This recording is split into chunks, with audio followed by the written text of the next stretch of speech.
Let's see. I wasn't muted. I want to go on the record and say I was not muted. My microphone was just disconnected. So, fuck. Do we start over? Let me get into the VC. Watch this. Wait, I got this. Hold on.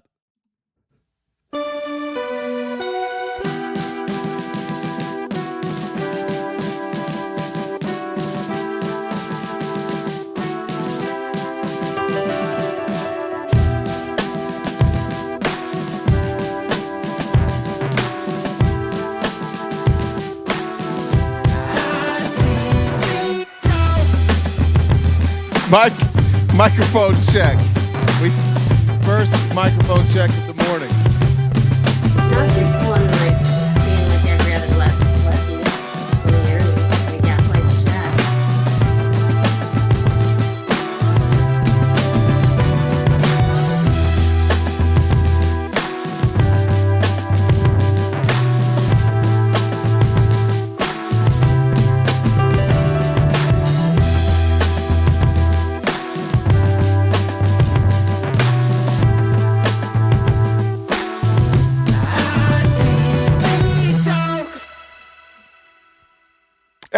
Happy Monday, everybody. Good to see you today for the first time. What a wonderful way to start the week. I'm so happy to have you all here. What a start. We did it. Nothing to see. Not you trying to gaslight the chat. What's that, Jen? Hey, guys, Jen's here, too. Hey, Jen. Not you gaslighting the whole chat. You're just like all the other lefties. Gaslighting, gatekeeping girl bossing. So Irish is gonna host a live about me later. 100%. I'm gonna send him this clip, and you're gonna be the talk for the next week. So yeah, it's good to have you. Welcome. Happy Mother's Day, Jen. Thanks. I forgot to text you Happy Mother's Day yesterday. That's my bad. I mean, sometimes I feel like your mom, but I'm not your mom. How happy are you that I didn't text you yesterday? I'm ecstatic. Thank you. I thought so. I appreciate that. Well, all right. Started things off strong. Since I'm here, yeah, go ahead. Since I'm here, I'll just do. I just want to remind everybody, we've got that gift goal. We could start off knocking it out. That would be great. If you haven't subscribed, please do so. And we'll let people get a show going. Yeah. Bad Religion, thank you. Starting the week off with absolutely no technical issues. Impressive. Thank you. Yeah, went off without a hitch this morning. I think I'm just Jesus. What the fuck is the chat? That's an old one. I forgot it. I forgot. My chat just pulled up like the super chats. Like there's a list for me. And I just forgot that somebody on Friday said that you deserve a good Blumpkin. I don't remember what that was in reference to, but I just saw that comment again. Johnny said muted balls. Thanks, Johnny. Not yet. No mutes so far today. 0 mutes. I got to show you guys some stuff. We'll just jump into it. This was sent to me by one of my moderators. This is a guy running for governor. Hi, my name's Todd Davis. In New York. His name, as you might have heard there, is Todd Davis. Hi, my name's Todd Davis. I think you call this. I'm running for governor. God damn it! I think this is called Riz. Is what he has. Hi, my name's Todd Davis. I'm running for governor for the state of New York. Let's take back our money, New York. No edit button on this guy. This is what I love about Todd Davis. Todd Davis does not edit his videos. Probably because Todd Davis doesn't know how to edit his videos. So he hit us with a New York. What state was that again? I'm at a casino. Let's win big. Let's take back our money, New York. Long pause at the end there by Todd Davis. I want to show you a few more. He's compelling. He's not doing great on TikTok. Only 63 followers. But his views are getting up there now. Where was I think it was this one actually. Is it just me, or is it every time there's a cop that pulls someone over, everyone's like a kid in school? Oh my God, I gotta slow down. Holy shit. Is it just me, That's the or is whole it every thing. time? That's the whole thing. My bot sent this to me, and then I just hung out on his TikTok for a while. Hi, this is Todd Davis, the CEO of Hudson Valley Solution. Doesn't matter if it's what the weather is. I'm always on the streets here in New York, helping New Yorkers save money with my brokerage firm. And on top of that, as hard as I work for this, I'm going to work just as hard to be your next governor of this great state of New York. Let's take back our money, New York. Is he doing door-to-door mortgages, do you think? Like, I'm not sure what he's doing here. I think door-to-door mortgages, which I've worked in the door-to-door industry, but it's the first time I've heard of door-to-door mortgages. I like him. He's not the worst candidate to come out of New York. In fact, the worst candidate to come out of New York, great, now my computer's just I closed my, what a morning. The worst candidate to come out actually won, Josh Shriver, who proudly, if you go to his website, will tell you that he is the most conservative member of Congress in New York. And before Josh Shriver was a congressman, Josh Shriver was an artist. And he was an artist that went by the name Josh Shriver because he wasn't clever, but he was a rap artist. And he put out what I can only assume is like first of all, lovely picture of his dog as the album art. But he put out the Grassroots LP. And listen, it's bars. First of all, I appreciate that he didn't change any of the dates here. 9 tracks. We've got Depth, Jesus Wept, Call on God, 1 Corinthians 13:13, Luke 15. Wait, he's from Michigan? Is that what you're saying? John 6:68, Isaiah 6:46. Yeah, but I wanted to pay particular attention to this banger, Call on God.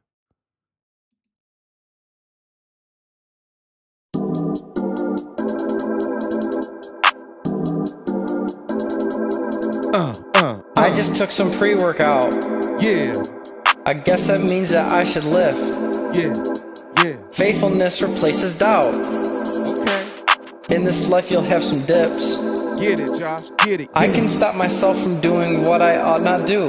Self-control is what the Holy Spirit will produce. Do it. You've got to call on your God. You've got to call on your God. You've got to call on your God.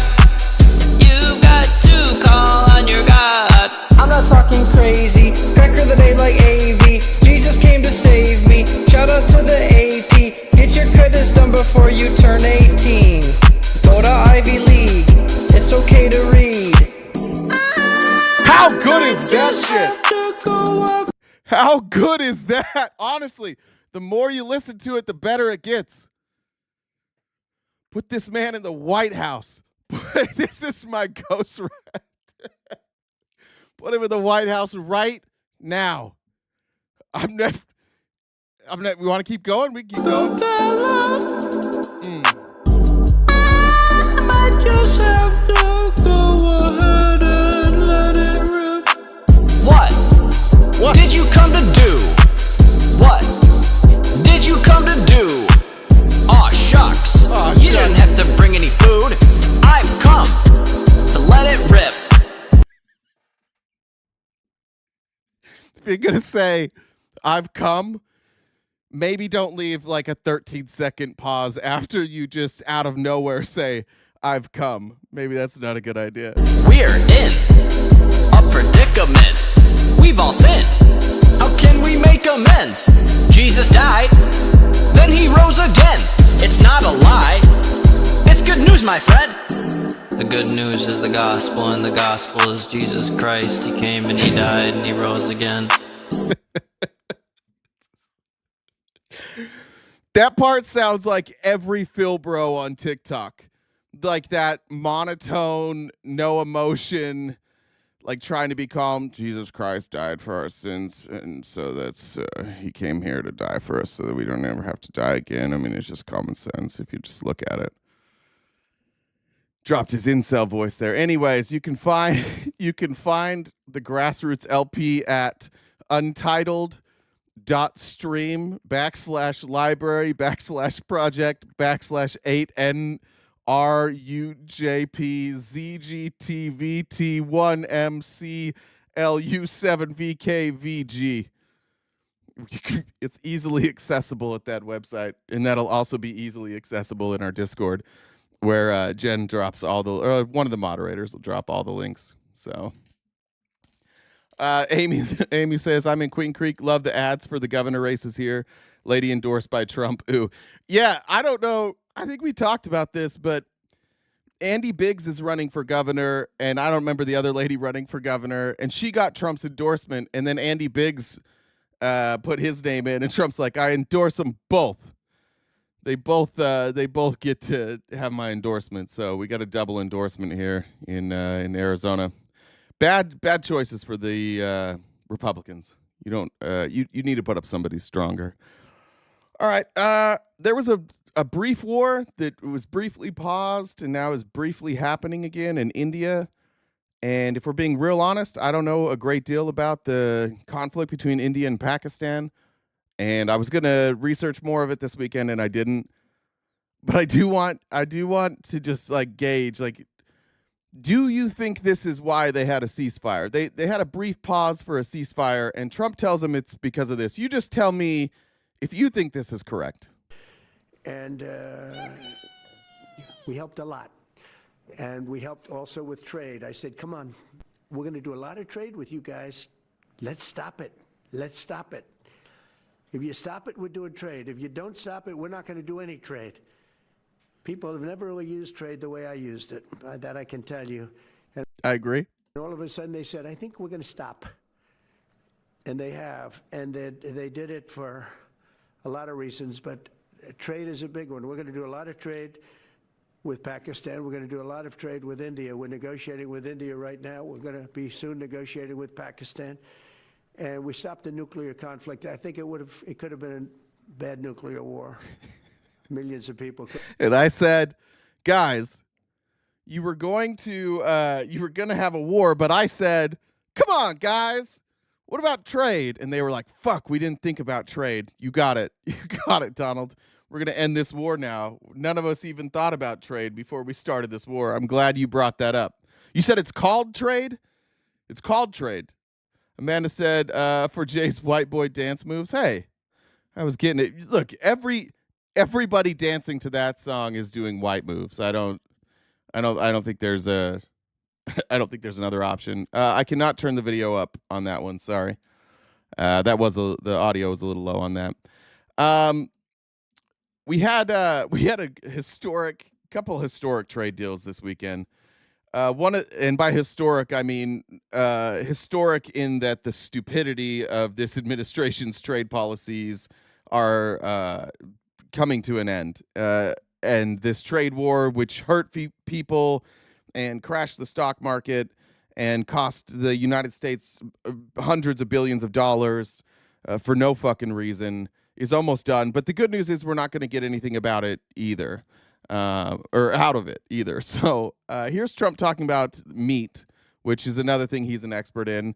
And the UK and other countries like Australia, New Zealand, all around the world, there are countries who say they don't want to take our meat because we inject it with so many chemicals and steroids, and it's genetically modified, that they don't want our beef. And so that's one of the problems that our farmers are running into in selling beef across the world, is that people are starting to, I mean, if you look at Americans, do you want to look like Americans? If you see the chronic disease in America, or you're like, maybe we should copy them. And so they're like, yeah, we're not going to copy you. So now Trump has to figure out a way to sell our beef. Here's what he had to say about the historic trade deal with the UK. You mentioned meat. You with who? The BBC. Oh, good. Very nice. They treat me beautifully. You mentioned meat and beef exports. The UK currently doesn't accept American beef because of its own food standards. Are you calling on the UK to accept all American beef and chicken products? Well, I think they'll take what they want. We have plenty of it. We have every type. We have every classification you can have. As you know, Bobby Kennedy is doing a tremendous job, and he's, I think, probably heading toward your system with no chemical, no this, no that. I mean, I think we're heading that way, it seems to be. And but we have that also. So it's incredible how long 48 seconds on something he doesn't know anything about. It really is incredible. Like, the longer Donald Trump speaks about something, the more you can be sure he has no idea what he's talking about. We're a very big country. We have a lot of beef. We're a very big country, so it'll be great. Yes, yes. You want me to jump in? Yes. Let's talk about American. Okay, now this is his USDA Secretary Rollins. And she recognized very quickly that Trump didn't know what he was talking about. And now she's jumping in to do damage control. Beef really quickly, and it can't be understated. I think I'm smarter than your president because your president's a fucking idiot. I think most people are smarter than your president. I think he's a remarkably stupid human being. That's why. Like, this is not like an arrogant thing for me. He's dumb. He's a dumb guy. He just is really rich, so you think that he's smart. But yeah, I think everybody in this room that he's in right now, he's the dumbest guy in the room by miles. Absolute miles. That's why you see that the people around him now, they've all learned that they just have to talk to him like a toddler, and then they get to do whatever the fuck they want. Like, RFK is just making changes, and Trump has no idea why. RFK just has to be like, dude, you are so smart. You're incredible. You, everybody loves you. And then he's like, okay, yeah, do whatever you want. RFK literally just chose a non-surgeon to be the Surgeon General. And then they asked Trump, like, why did you choose her, Casey Means? And he said, oh, I don't know. Bobby said to do it, so I just went with it. Brooke Rollins, by the way, how important this deal is and what this means to American farmers and ranchers. Specific to the beef, this is going to exponentially increase our beef exports. And to be very clear, American beef is the safest, the best quality, and the crown jewel of American agriculture for the world. So what are we talking about? Who has the best beef? Who has the best? I've always heard like Argentina. Obviously, you have like Wagyu, which is like Japanese Wagyu, but isn't like Japan and Argentina, aren't they considered the best? I don't think we are the gold standard. France, Brazil. Yeah, I don't think that's correct. So I think a really important part of this deal Arby's, we have the meats. Isn't just the ethanol reducing of tariffs from 19 to 0, which for our row croppers is a huge deal, but also for beef. And as we move forward, I know our incredible trade team is looking at all of the meats, all of the produce, really all of our agriculture exports. And I don't know if there's an industry that has been treated more unfairly and has suffered more than our agriculture. I do not eat beef. Like all libs, we were all on a soy diet. And we're I learned about this in Parks and Rec, slowly working my way to full freegan vegan. I eat mostly out of dumpsters and not meat. Just vegetables, paper, but only recycled paper. Yeah, none of us actually eat meat, so that is probably why we're confused here. We're 100% soy. Industry. So we look forward to, I'll be in the UK on Monday, talking to my counterpart over there for next week, and look forward to moving that out across the country. The president is I think we could say that we have the best in the world, best we just don't. The best everything in the world. They say that our agriculture is, second to none. You understand, and it'll be a great asset. People are going to be able to have. Who says that? Who says that? We have the best tractors. They say our agriculture is second to none. I don't think people say that. I haven't traveled everywhere, but I have this sneaking suspicion that we are not most well known, or that people don't look at our agriculture and be like, that's the way to do it. Mad Cow Disease has entered the chat. Alyssa said, Jay, you need better golfing hype music. That's rough. To clarify, not the kind of rough Bree is hoping for, though. Yeah, speaking of the devil. Bree said, good morning. Do you have a face that I could? I don't understand if this is a question. Sorry. Well, it is a question. Good morning. You have a face I could ride? Donald. Donald's there for you. You're going to need a cleanup when you're done, though, because everything's going to be orange. That's going to suck. All right. I'm trying to take my Cash App down now. We got rid of my Venmo already. Why not take down the Cash App today, too? Might as well get them all out there. Jamar says, I actually may have the best meat, but my fiance won't let me trade it with any other country. It's a damn shame, Jamar. It's a damn shame. You have a gift. You have something to share with the world. I just want to show this because I never got to it last week making fun of Marge, but Jimmy Kimmel's better at it anyways. So I just wanted to show this clip from Jimmy Kimmel that'll probably get cut out of our main live. I don't know if they're going to copyright strike this or not, but Marge runs a committee. I think it's important that we should remember that Marge runs a committee. Marjorie Taylor Greene, they gave her a gavel and they said, you're the leader of other human beings. I think Marge is undoubtedly one of the 5 dumbest people in Congress. I mean, I think Boebert clearly is dumber. After Boebert, who's dumber than Marge after Boebert? Anyways, she has a leadership position. Here's Jimmy Kimmel.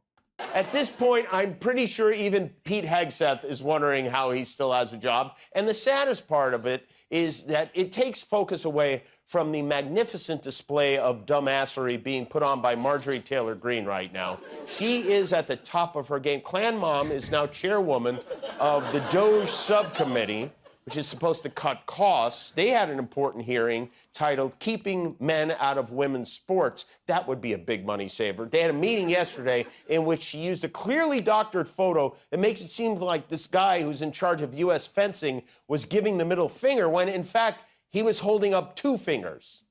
Here displayed behind me is the post that Mr. Lefelt put up. Mr. Lefelt... It's a crazy fucking thing to do. I don't know how to say it more clearly. This is what a crazy person does. This is what a crazy group of people do. They clipped his picture to make it look like he's flipping them off. And then the committee, the person with the gavel, the person in charge of other adults is like, look at this piece of shit coming in here flipping us off. Came in here today saying that this is game day. One moment, a point of order, please, You're Madam Chair. not. Madam okay, Chair, She says, Marge's first response to anything is, shut up.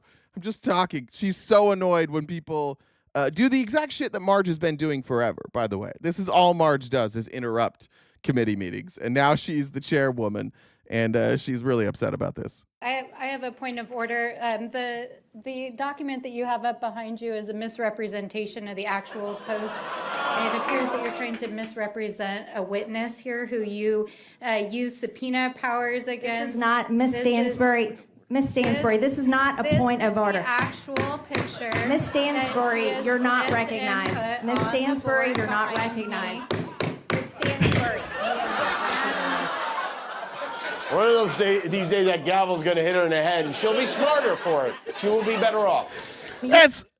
She's so mad. Like, what do you mean that's not a legitimate point of order? It's not a legitimate point of order to point out that you just cropped the photo of the witness standing in front of you to make it look like he was giving you the bird.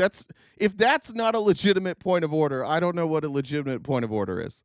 You are not. This is not a point of order, Miss Stansbury. This is not a point of order. What the committee does, you are misrepresenting the witnesses, you are misrepresenting policy, you are misrepresenting... Miss Stansbury, you're not recognized. Did you feel you were in a safe environment, free from abuse when you were told you must compete against a man? Peace be with you, too. Thank you, Miss Stansbury. A literal photo bomb. This is what... They're such a joke. This is a real... We have to laugh at it because it's such a clown show you guys are putting together up there. You have put together the single most low IQ administration and low IQ Congress that, like, this is who we are now on a global scale. This is what the rest of the world is seeing, by the way. They're seeing that the Republican Party is putting up doctored photos. That's the same lady that put up pictures of Hunter Biden's dick, like, in Congress. It's the same lady. And after she did that, you're like, maybe we ought to let her run a committee, a very important committee on the Department of Government Efficiency. And that Department of Government Efficiency meeting, again, that's what they're supposed to do. They're supposed to make sure that there's no waste, fraud, and abuse in the government. And they're bringing forward the, I don't know if it's the president, chairman, leader of American fencing, like not building a fence, like fencing, the sport. And they're bringing that dude in to question him because there was a fencer that like forfeited her match because she was going to fence a trans person. So that's a very important work that our tax, like that's the waste, fraud, and abuse, isn't it? Why is our tax money going to that? Why are we doing this? How come the Doge subcommittee just keeps talking about trans people every fucking day? That's all they do. Are they gonna show us any fraud? Nah. Waste? Nah. Abuse? Mm-mm. Just gonna talk about trans people. I think that's kind of what the Republican Party is now. Like we don't like trans people or immigrants. Right. Let's go here. I want to jump into this. Bernie went into enemy territory. This is a little bit longer video. It's 11 minutes long. But Bernie went into enemy territory and met with Fox News. And the reason I want to show this is because I think one of the fair criticisms about me and about this show is that I do spend a lot of time talking about what this administration's doing. And we don't always talk about like what the Democrats are doing or what they're planning. I think that's for two reasons. Number one, Democrats don't seem to be planning much. They don't seem to be very together. Outside of Bernie and AOC, there doesn't seem to be a consistent message. I think that Bernie does a good job here going on to Fox. And I think what Bernie is saying is like a true populist message. There's different types of populism. You have like the fear-mongering populism of the right where, everybody's coming to take your job. People are coming to take your homes. People are coming to kill you, to murder you, to whatever. And then there's like the populism of, I think that if you're sick, you shouldn't just die in the street. And Bernie Sanders is the second type. The like, I don't think you should die in the street type of populism. And I thought that this interview, it's 11 minutes long. I thought it was a great way to get his message across to maybe some people who are starting to see the cracks in Trump and be like, maybe this guy doesn't know what he's doing. There's going to be a lot of people that are left without a home here soon. There's going to be a lot of people that are left like, I can't follow that crazy guy. And you have an opportunity to present them with a message that makes a lot of sense. And I think that that's why you're seeing some of the reaction from Trump today. I think it's why they're starting to talk about pharmaceuticals, because they recognize that the message Bernie Sanders is putting out is a really, really good message, and people resonate with it. Let's see. But it has to travel with a clearer picture of what we are for. Our party is unified in making sure that we stand up and deliver on the promises that we've made to the American people. We can't just be the party that is against Donald Trump. We have to show people how we are providing an alternative message, especially for our young people that are losing faith. Well, although he's technically an independent, Vermont Senator Bernie Sanders has considerable influence in Democratic Party politics, of course. He and New York Congresswoman Alexandria Ocasio-Cortez have been traveling the country trying to unite a progressive movement that took a major hit, frankly, last November. Senator Sanders joins us live here in studio. Welcome back to Special Report. Good to be with you. You wrote after the November 6th election this: it should come as no great surprise that a Democratic Party which has abandoned working class people would find that the working class has abandoned them. First, it was the white working class. Now it's Latino and black workers as well. While the Democratic leadership defends the status quo, the American people are angry and want change, and they're right. More than I agree with what that guy said. That guy said 100 days in. Is it the same thing? Absolutely. Look, Brett, what we don't do as a nation is take a hard look at where we are on the issues of most relevance to ordinary people. Where are we? In the richest country in the history of the world, 60% of our people are living paycheck to paycheck. We have the highest rate of childhood poverty of almost any major country. We have the highest rate of senior poverty. 22% of seniors in America today trying to get by on $15,000 a year or less. Meanwhile, the people on top have never ever had it so good. One guy owns more wealth than the bottom 53% of the American households. That's the message. And let's be honest, like, look at the chat. Look at the Republicans. He said, like, I don't think Americans do a good job of assessing where we really are. Agreed. Like, the chat is literally just criticizing Bernie, talking about trans people, and for some reason, like, fucking COVID, we're still talking about COVID in here. That's what the Republicans in the chat are going to do. They're not going to address the fact that their guy is doing nothing for the working class, that their guy is making it easier for the rich to get richer, which makes it harder for you to get richer. That's economics. I think that this is the type of messaging that needs to consistently get out there, and it needs to be in Republicans' face every day, that the guy that they worship, the guy that they're mad at me for criticizing, isn't doing a goddamn thing for you. Not one. Not one goddamn thing for you. Even the shit you're talking about in the chat, he's not doing anything to undo COVID. You know what I mean? Where's all those prosecutions you wanted? Where's the prosecution? Where's the Epstein files? Where's the break for you? Where's all this money that's supposed to be pouring in? It's supposed to get easier for you to buy a house. I just saw a 3-bedroom, 2.5 bath house, like 10 miles from me, for $1.5 million. That's absolutely insane. That's where we're at. So I think Bernie's right here, and I think people feel this, and eventually, it when it comes down to, like, are you feeling this? And the people that are here in the chat, they're not feeling it. Their parents are, but they're not paying the bills. You know, the Hot Pockets are still showing up, but when the Hot Pockets become generic, you're gonna be mad. And then when the Hot Pockets become bread and cheese, then you're really gonna get mad. Then you're really, really gonna get mad. And then when your mom's giving you just bread or just cheese, then I think you'll feel it. Most people understand that is insane. That is absurd. There is no reason why we should be the only major country not to guarantee health care to all people, why we have a housing crisis, why our kids can't afford to go to college. So why do you think, and it's our latest Fox News poll, the opinion of the Democratic Party is now at 41% favorable? Why is that? Why is it so underwater? And the Republicans are a whole lot better. A little bit better, but... Yeah, it's shockingly high. I think 41% is high. Again, that's a Fox News poll, though. Not a whole lot, I agree. I'll tell you why.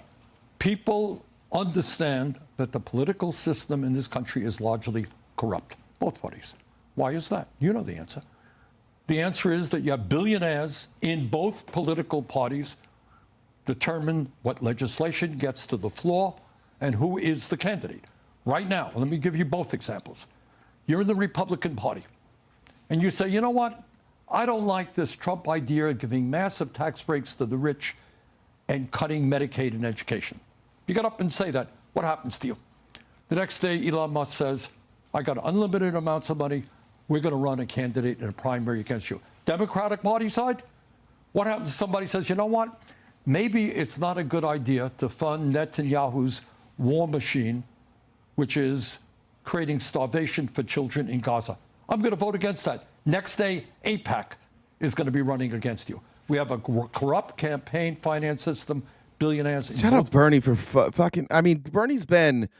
He said this about AIPAC before, but to go on Fox News right now, like, in this climate, and call out AIPAC, that's brilliant stuff. Nobody likes that corruption. The Republicans in here don't like that corruption. They may not address it when Trump's in office, but they don't like that either. Nobody likes the fact that if you say something, that you can have, like, some super PAC just go after you. I don't think anybody likes that. I don't think people like the weaponization of PAC money. But what happens is sometimes we agree with what the PAC's saying, and sometimes we don't agree with the PAC is saying, and so we just stop caring that the PAC is doing it. Like, we've all just come to accept that PACs exist, and so we're going to side with one or the other, and we'll all say that we don't like it, but we'll never do anything about it. Amy said, since 2022, elderly are the fastest growing demographic of homeless. That's crazy. I did not know that. Jesus Christ. political parties are calling the tunes. The American people understand that. You mentioned Gaza, and I just want to point out there was a House hearing on anti-Semitism at non-Ivy League universities today up on the Hill. You're Jewish. You've expressed, obviously, a lot of concern about what's happening in Gaza. But what do you make about what's happening on college campuses? Look, anti-Semitism is a vile and disgusting ideology, resulting in 6 million people getting killed under Hitler. But let's be clear. To criticize what the Netanyahu government is doing right now, which is deliberately starving children. 50,000 people have already died. Children are starving to death right now. It is not anti-Semitic to point that out. Let's be more clear. Like, I think it is. I think anti-Semitism is really bad. And I think it's a problem in this country. And I think that if you look historically and even statistically, it is a problem that tends to be like a fascist right-wing problem. I have no doubt that there are people who are anti-Semitic on the left. However, what the right is able to do, because they control the narrative so well on their side, is they are able to say that everybody who says free Palestine is anti-Semitic. And that everybody at Columbia University was anti-Semitic. And then when you ask them for like evidence that those people were anti-Semitic, it's always like a guy, or it's always like an article. And somebody who happened to be in that crowd happened to be anti-Semitic, and it just so happens that they align. These things happen. I align with the Trump administration. There's been many times that I have aligned with people who are anti-Semitic. I've aligned with Candace Owens a bunch of times. I've aligned with Nick Fuentes a bunch of times in this administration. I currently align with Laura Loomer. But nobody really lumps me in because we're across the political divide. But sometimes the things that you believe in align with somebody else who has abhorrent views. And that's what the right has done with this. And that's what AIPAC has done, is they've taken small bits of anti-Semitism and made the entire movement anti-Semitic as a way to crush the voice of those who oppose what Netanyahu is doing. And I think we all agree on that, honestly. I think if we all sit down in a room together and there's no camera, I think we actually all agree on that. I think everybody knows that AIPAC is funding an attempt to silence criticism of Netanyahu. I think it's crazy. I honestly think it's crazy if anybody doesn't think that's happening. And so, yeah, if you think that, you're going to align with some people who are anti-Semitic. It doesn't make what Netanyahu is doing right. It doesn't mean that you hate Jewish people. It means that AIPAC has become an organization that doesn't seem to be really out there being concerned necessarily just about anti-Semitism, but also in the protection of Israel. And apparently in Israel's right to invade, genocide, and carpet bomb Palestine. It's been bastardized. I think, honest to God, I think almost all of us agree with this. I think it is a small minority of people who side with AIPAC, and yet AIPAC has all of this control because of the money that they have. And that's what Bernie lays out, I think, pretty well here. But I do think it's the message going forward that makes sense. I think it's a message going forward that makes the most sense for the most amount of people. And I do think Democrats like Bernie and mainstream Democrats need to stop fighting like the petty stuff and focus on this. Like we can argue all day long about things that we believe are bigoted, but at the end of the day, what are we doing? We're just arguing about those things. Or we can offer something that works for all Americans. You can do something about healthcare. You can do something about child poverty. You can do something about the maternal death rates, the infant death rates. You can do things that make a real impact for Americans without fighting all of these little side battles. I want to play a clip from this BBC interview from former President Biden. Take a listen. It was a hard decision, but... Regrets, though? No, I think it was the right decision. I think that well, it was just a difficult decision. But you shouldn't have taken it earlier. Well, I don't think so. I mean, I don't know how that would have made much difference. So should President Biden have gotten out of that race earlier? But I'm not going back a year. You're not going back? No, I'm not. I don't want Fucking beautiful. That's beautiful. Who fucking cares, right? If you have this discussion, who cares? What do you decide at the end? If he and Bret Baier go back and forth, let's just say that Bernie, for the sake of this argument, says, you know what, I think that he stepped out at the right time. Or let's say then he says, no, he should have stepped down further. What does that fix? All it does is it allows Bret Baier to not address the fact that Americans don't have money, that Americans can't afford health care, that the elderly looks like are becoming more homeless, that we have children and mothers dying at rates that they don't die in other countries. Great. Like, don't engage in those. There's no point in engaging in that discussion because there's not an answer. If you want to debate that with your friends, fine, but there's not an answer to that. You can't answer yes or no. He should have stepped down sooner or later. Maybe later, maybe he should have stayed in, maybe he would have won, maybe he would have lost. Who knows? There's no way to answer that question. So what's the point of it? The point is it's a distraction. It's what people are used to, and it's frankly what people are conditioned to do. People don't want to get where Bernie is taking them right now because nobody ever thinks about it. So they don't have any real answers. It's not a big part of where the Democratic Party is. No, it's not. It's nothing to do with Biden right now or Kamala Harris. The question is, what is the fundamental issue in politics? Which side are you on? So right now, you have massive income and wealth inequality. You have the rich getting richer. Wealthiest people, large corporations control our economy. Billionaires control our political system. The question is, do you stand with the working class, with the elderly, with the kids? Or do you stand with big money? Well, that's a great question because now you have this tariff policy from President Trump. And it's really interesting that some Democrats have now kind of abandoned the pro-progressive thing that they had before, and they're agreeing with the Wall Street Journal editorial page. Do you see that? Yeah, this is what I think. The idea to say, oh, we believe in unfettered free trade. I like how they say we abandoned. We didn't abandon it. We were never really there. It's just like there was a little bit of a movement for Bernie. The problem with the Democrats is they've never went there. They've never been the people that are willing to do like radical change. And radical change just means like you've got to undo some of the connectors. You've got to unplug all these people who have their hands in the government. All these people who have been feeding politicians money for decades. Like you have to unplug from that. That's a radical change. We talk about like radical leftism or radical conservatism. Some of that is literally just as simple as saying no more money. Like we're not doing money in politics anymore. That would be a radical change. And that's something that Bernie should run on. It's something that anybody who wants to win right now should run on. We'll see if anybody has the courage to do it. No tariffs. And some Democrats are saying that. I think that's nonsense. The idea that you arbitrarily one day come up with tariffs on every country on earth for no particular reason, which is going to raise prices in this country, that's also absurd. Not only did I vote against NAFTA and permanent normal trade relations with China, I helped lead the effort against those. Those were disastrous trade agreements written by corporate America, designed to allow corporations to shut down in America, move to China, move to Mexico, and hire people there at starvation wages. Very bad policy. So there you go. This is the right argument when it comes to like offshoring jobs.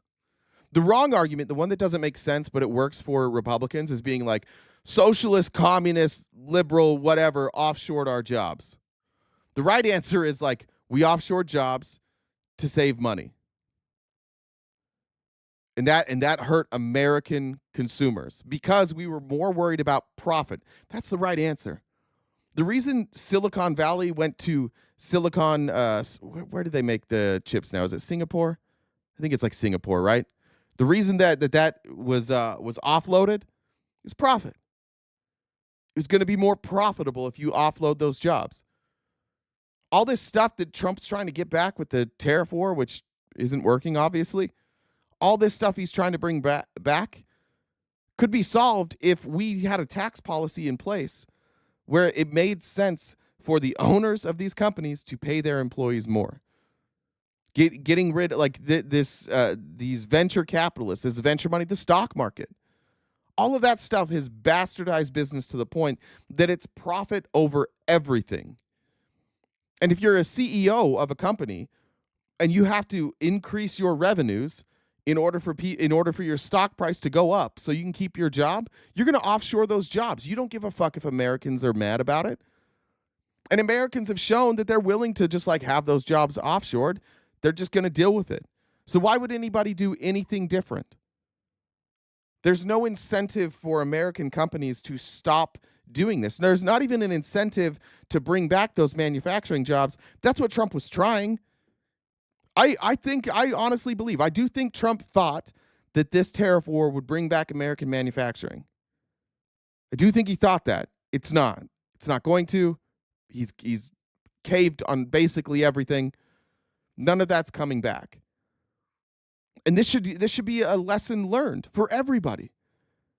That it's not that China did something. It's not that Singapore did something. It's not that Japan did something. It's not that the UK did something. It's not that India or Pakistan or Venezuela or it's not that any of these countries did something that caused those jobs to leave. It was Americans who always choose profits and private equity over their workers. It's profit over everything, so those jobs get shipped. And as there's countries that are developing that can do that labor for a cheaper rate, those countries step in and they take that labor for a cheaper rate, because why the fuck wouldn't you? Right? If you're one of those countries and you suddenly have this opportunity where you can make more money than you're making now, you're going to take it.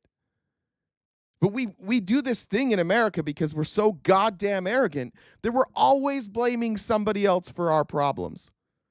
And what we're never going to do, we just never, especially on the Republican side, you just never blame the people who do everything for money. Like their entire life is just driven by the dollar or the bottom line. Can't take a loss ever, ever, ever. No losses. What do you have to do to prevent losses? Oh, we've got to lay off 30,000 people. That's fine. We can't take a loss because then our stock number will go down. That's a stupid way to run an economy. It's dumb. It does not help Americans. This is why we're at the place that we're at. I believe in selective tariffs to protect American workers. Also, Sophia said, hey, I have one demand from you. Always start your show dancing. Care to dance with me. We're all dancing together. But the broad tariff proposals that Trump brought forth, that is not the way to proceed. But if he gets some good deals with big countries like India, South Korea, Japan, and others come to the table with proposals, isn't he moving the needle? Isn't he changing the paradigm? If you do it selectively, if you have a situation where you're protecting the American consumer, you know, when he says, I'm not concerned about toy prices, I think he doesn't understand what's going on for working class families. So selective tariffs that protect American workers and industry, good idea. Just across the board tariffs that raise prices, a very bad idea. You have this tour with Alexander. See, like Bret Baier can't even come up with a question. Nobody can. I don't know why. Like, we're still pretending like this wasn't stupid. Like, some people are still pretending it's not stupid. They're just ignoring the fact that it was stupid. Bret Baier's like, yeah, but if Donald Trump would have done it in a way that wasn't fucking stupid, wouldn't it have been smart? And Bernie's like, yeah. Yeah, if he did it a way that was smart and it was calculated, sure. But the blanket tariffs, it was a nightmare. This is a massive failure by the Trump administration. You look at the trade deals that they're announcing now. We have got nothing. We've got no concessions. We've done nothing to, like, all the damage that has been done to the American economy, none of this fixes it. This is going to end with us going back to business as usual. It's just going to be one big fuck up where they tried something that everybody said wasn't going to work. But because Donald said it, we had to go through with it. It's not going to work, and we're just going to go back to where we were before with this massive loss for no reason. Alexandria Ocasio-Cortez fight the oligarchy. You've seen big crowds. Huge crowds. Explain it. Why do you think it's happening? It's a good point. Amy said in red states and counties have the most poverty and lowest wages. I think, and by the way, we actually have information on this, Brett. It's not just, I'm an independent. We attract a lot of Democrats. It is not just Democrats coming out to our rallies. It is Republicans. It is a lot of independents. And why is that? I think there are a few concerns. Number one, when Trump gets inaugurated and standing behind him are the three wealthiest guys in America, Musk, Bezos, and Zuckerberg. And standing behind them are 13 other billionaires that Trump has appointed to head up major government agencies. People are really saying, really? This is a government of the billionaire class, for the billionaire class. People are worried about that. The other area, big deal, is the movement toward authoritarianism. I like the MAGA in the chat that are like, nobody's listening to him. Why? Why aren't you guys listening to Bernie? It's a weird criticism that I get from a lot of you, is that all I ever do is talk about Trump. And then I play a video of Bernie, and now you're like, why would we listen to him? Like, I know more about what your guy's saying than you do. You guys are you just like him. So you're watching this, and you're like, I love Trump. Go Trump. We're not even talking about Trump, by the way. This is not talking about Trump right now. But why wouldn't you listen to somebody? Is that a good way to run your life? Is that an intelligent way to run your life? I don't listen to anybody who I've already predetermined I don't like. All right. Continue to be played. That's why you're getting played by Trump. That's why you're here like, yeah, he's great. Like he's actually pulling something off. My left eye, I don't know if you guys can see it, is going absolutely crazy. I got like you get those like little muscle spasms in your eye. It just... You don't have a president of the United States suing the media because they did stories you don't like. You don't have federal agents picking up college students who may have come from another country, throwing them into a van, taking them to a detention center without any charges being leveled against them. You don't have the president of the United States saying, oh, a judge ruled against me. We got to impeach that judge. That is called authoritarianism. And I don't care if you're conservative or progressive and middle of the road guy. I would hope we all stand together against that movement toward authoritarian. And lastly, you're seeing policies that Trump and the Republicans are bringing forth where tax breaks for billionaires and cuts to Medicaid. They claim there's not going to be cuts. They claim they're taking out waste, fraud, and abuse. No. I understand. This is one of those things that Republicans, and Brett Baer says, why are you correcting this? They said there's going to be no cuts except for the cuts. Yeah, this is why I have a problem sometimes with Fox News when they say stuff like that. Yeah, we're not going to cut it except for the stuff we're cutting. They promised there would be no cuts, just cuts. That's what this is. They're not. It's $800 billion. I'll cover it here in a few minutes. We have the numbers on it. But this is why I just can't with fucking Republicans. They tell you something, and in the thing that they tell you, they're telling you that they're cutting. We're not cutting, just waste, fraud, and abuse. So you're cutting. No, just waste, fraud, and abuse. So you're cutting. And by the way, if we're talking about Medicare, waste, fraud, and abuse, if we're cutting, that's going to take services away from people. And they can't tell us what they're doing for the waste, fraud, and abuse. We'll get to that later. It's disgusting. I'll tell you what they're actually doing is they're just adding more hoops to jump through, hoping that more people will fall off so they can continue to steal Medicare and Medicaid and give out handouts to their billionaire friends and get more missiles so that we can bomb children in Syria. That's what they're doing. And I understand what you're saying, but that's what they say. So the eyes of the beholder, waste for. Look, you don't cut $800 billion without really devastating Medicaid, attacking Social Security, so that seniors, disabled seniors, are going to have a hard time getting the program. But you know, there are a lot of people who look at this and say the government is bloated. It's out of control. It's $37 trillion in debt. Do you think the federal government? Do the federal government, does it need to be cut? The federal government needs to be made more efficient. And also, cool thing to say, Republicans. Are you aware that this government, the same government that's we need to reduce the size of government is increasing the size of government? Are we aware that these people that are saying we need to cut funding, we need to spend less, are increasing the spending? Are we aware that the people who are bragging about all these cuts that they're making with Doge are outspending those cuts? See what I mean? Like, this is a do-nothing party. They just tell you one thing, they do something else, and then they have Fox News run fucking interference for them. They are increasing spending. You could point to Doge all you want. that even by the best estimates, where Doge has saved $150 billion, which they can't prove, the Trump administration has already covered that spending. They're already way over that savings. They are increasing spending over what Biden did. And they're telling you that the problem with the government is they spend too much. Somebody explain that to me. Why did you guys just not care? That's why it feels like a team sport. You can just look at the numbers. They're not doing what they're telling you that they're doing. Why doesn't that bother you? In some ways, it should be expanded. In other ways, cut. If you're asking me, is the federal bureaucracy a problem? You're damn right it is. Can we make it more efficient? Absolutely. Bernie with the potty mouth. Isn't that what Doge was trying to do? No, but Doge was trying to, you don't make it more efficient by laying off thousands of workers at the Social Security Administration so that seniors can't get their benefits and their concerns addressed in a timely. Yeah, you would argue that what Doge was doing is Doge was actually making the government less efficient so that less people would use the government.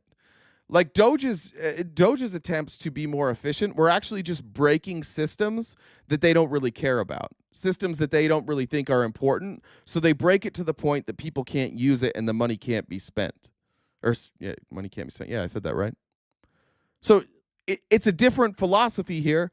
The Republican philosophy is let's just break shit that other people want and then they can't use it. And the Democrat philosophy is like, maybe we bomb less children. Maybe we spend less on healthcare per person and instead we provide it to everybody. It'll save us money and everybody will have it. And Republicans like, yeah, we could do that. Or, hear me out, what if we bombed more children? What if Elon had a little bit more money? Could we offer you a counter of more dead children? Matter. You don't Let's see that actually. Sorry. Amy said Republican states will be hurt the most. Dem states subsidize red states. Dem states make more than they pay in. Red states take more than they pay in. They're going to be screwed. Jen Starr, thank you for the super chat there. And Amy also said in red states and counties have the most poverty and lowest wages. Elise, thank you for the super chat. The system more efficient by threatening to lay off 83,000 workers at the Veterans Administration, which will clearly impact the health care that our veterans receive. All right, last thing. You know, Alyssa Slotkin, senator from Michigan, she said you shouldn't be using oligarch. It's over people's head. You've gotten criticized from other people. Free Beacon says Bernie Sanders spent $221,000 on private jets fighting the oligarchy tour, paid for by friends of Bernie Sanders. That you've spent millions of dollars in campaign funds on private jet travel over the years. How do you push back on both of those things? When's the last time you saw Donald Trump during a campaign mode at National Airport? No, it doesn't. But he's also not fighting the oligarchy. See, now that's the point. The point here, like, one, spending money is not oligarchy. This is again Fox News, and maybe it's America's problem. Like maybe we haven't defined oligarchy correctly. Having money is not an oligarchy. An oligarchy is when the people with the money also run the government. Bernie Sanders paying $221,000 on flights that people paid so that he can go state to state is not hypocritical. It has nothing to do with oligarchy whatsoever. And it's also something, and I hope people learn from Bernie here, it's also something that's not worth engaging in because it's not something that Republicans actually care about. What I've learned recently, especially in this administration, when nobody can explain what's going on, is that most Republicans right now, their biggest opposition to liberals is that they think liberals are hypocritical. And I think that that's true. I think everybody's hypocritical. But if that is your one concern, it tells me that you don't have answers for the other concerns. It tells me that that's what you're holding on to. And you're waiting for a time when you're going to have a better answer. If we're at the point right now where the only thing conservatives can say about our side of the aisle is that we're hypocritical, I think that means they don't have good answers. They're not getting good information. No. You run a campaign and you do 3 or 4 or 5 rallies in a week. The only way you can get around to talk to 30,000 people. Think I'm going to be sitting on a waiting line at United waiting, 30,000 people are waiting. That's the only way you can get around. No apologies for that. That's what campaign travel is about. We've done it in the past. We're going to do it in the future. And you think that this is hitting a mark? You think it's scratching the itch that voters want to hear from? I think at a time when the people on top are doing phenomenally well, when seniors, working class people are struggling. Michelle, it is very socialist-like to take private jets everywhere. You can have private jets in socialism. Do you see what I mean? Like, you guys don't know what oligarchy means. You don't know what socialism means. You think, and this is because of the brainwashing that you've been given by your Republican overlords, you think that we are against wealth. We are not against wealth. We are against the over-consolidation of wealth. Wealth to the point that it stops circulating. So the more wealthy that person gets, the less opportunity there is for everybody else. I wish everybody could take a private plane. And I'm okay with not everybody being able to take a private plane. But that is not anti-socialism. You can have private planes in socialism. I only pee sitting down. Thank you. People want to hear action to stand up to the people who have the wealth and the power and create an economy that works for all of us, not just the people on top. Well, Senator Sanders, I appreciate you coming on, talking about the issues, and we'll have you back. Thank you very much, Brett. Thank you. Hey, just more of that. More of that every day. Bernie is not an interesting podcast guest. He's only interesting talking about his ideas, and we need more Bernie over and over and over again. I think the big story this weekend was the overreach of ICE, Homeland Security. Obviously, you have the, and I'll get to those in a minute, the arrest in Worcester, Mass, and the arrest in New Jersey. But first, I want to show Chris Murphy just eviscerating Kristi Noem. I also want to point something out that will become very, very apparent. Like, once you see it, it's hard to unsee it. There's a way of communicating now that the Trump administration is obviously like being coached to do. And what it is that when you are accused of a crime, when you are accused of not following the law, you say Donald Trump is committed to following the law. You don't address the concern. You just say Donald Trump is following the law. He's committed to following the law. He'll always follow the law. He's been very, and they'll use the words, he's been very clear on his desire to follow the law, which is a crazy thing. That's not an answer. And you'll see that a lot here. But here's Chris Murphy, who's testing out a beard, and I think it looks good on him. I say this with seriousness and respect, but your department is out of control. You are spending like you don't have a budget. You're on the verge of running out of money for the fiscal year. You are illegally refusing to spend funds that have been authorized by this Congress and appropriated by this committee. You are ignoring the immigration laws of this nation, implementing a brand new... Guys, can we mute Samba Rambu? Hey, dude, if you're obsessed with trans people, go somewhere else. Don't derail our conversations about trans people. To my Republican friends who are here, I'm going to point out one more time, you guys are fucking obsessed. It's getting weird. It's weird at this point. Like, just go, duck, go. I don't know. I don't know why you guys are so fucking obsessed with this, but we're not going to do like, yeah, I swallow every time. Thank you. We're not going to do like this trans shit every single day. We're not going to argue about whether or not trans people have the right to exist. Stop being weird. Stop obsessing about trans people. Look, you can learn something. You want to talk about gender affirming care, by the way, this is a whole ass new face. If we're going to talk about people changing their appearance and getting surgery, can we talk about this face? Do you want to see the face that she had before? Let's talk about it. Why is it okay? Why is it okay for this person? Let me pull this up here. Why is it okay for this person right here to get a whole ass new face? Why does she get a whole new face?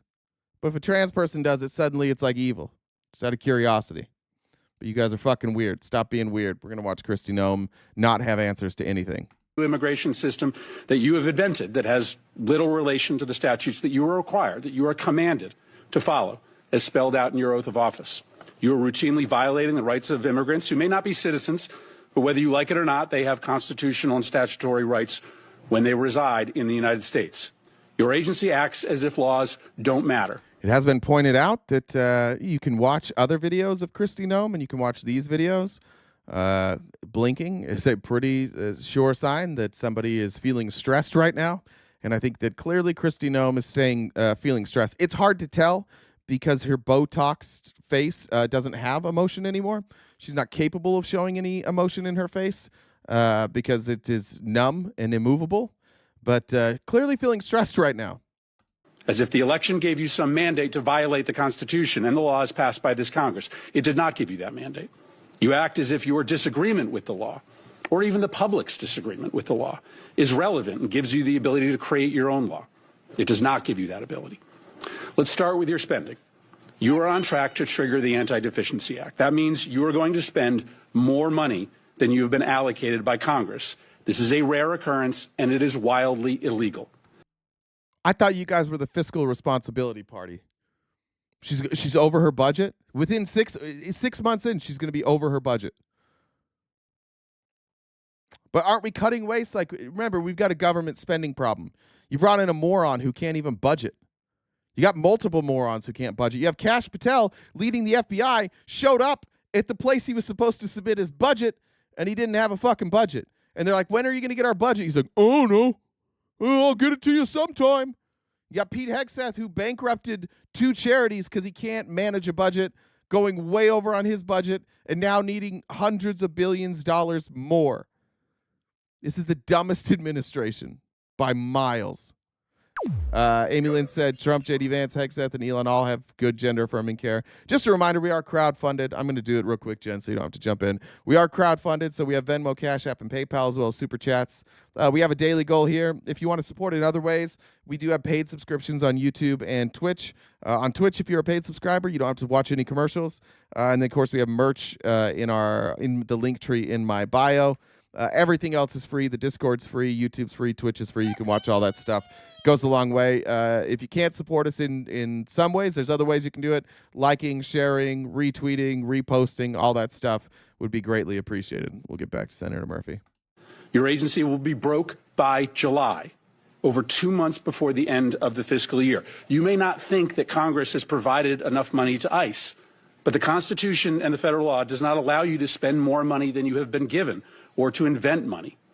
And this obsession with spending at the border, as the chairwoman mentioned, has left the country unprotected elsewhere. The security threats to the United States are higher, not lower, than before Trump came to office. To fund the border, you have illegally gutted spending for cybersecurity. As we speak, Russian and Chinese hackers are having a field day attacking our nation. You've withdrawn funds for disaster prevention. Storms are going to kill more people in this country because of your illegal withholding of these funds. Your myopia about the border, fueled by President Trump's prejudice against people who speak a different language, has shattered many of this country's most important defenses. Now let's talk about the impoundments.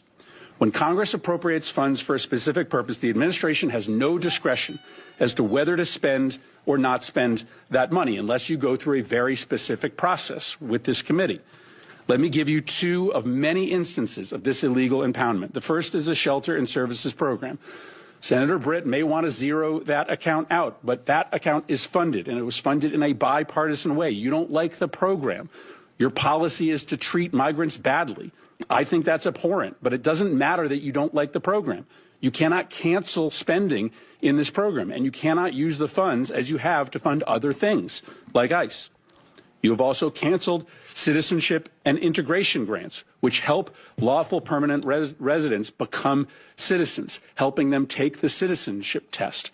I know your goal is to try to make life as hard as possible for immigrants, but that goal is not broadly shared by the American public. That's why Congress, in a bipartisan way, for decades, has funded this program to help immigrants in this country become citizens.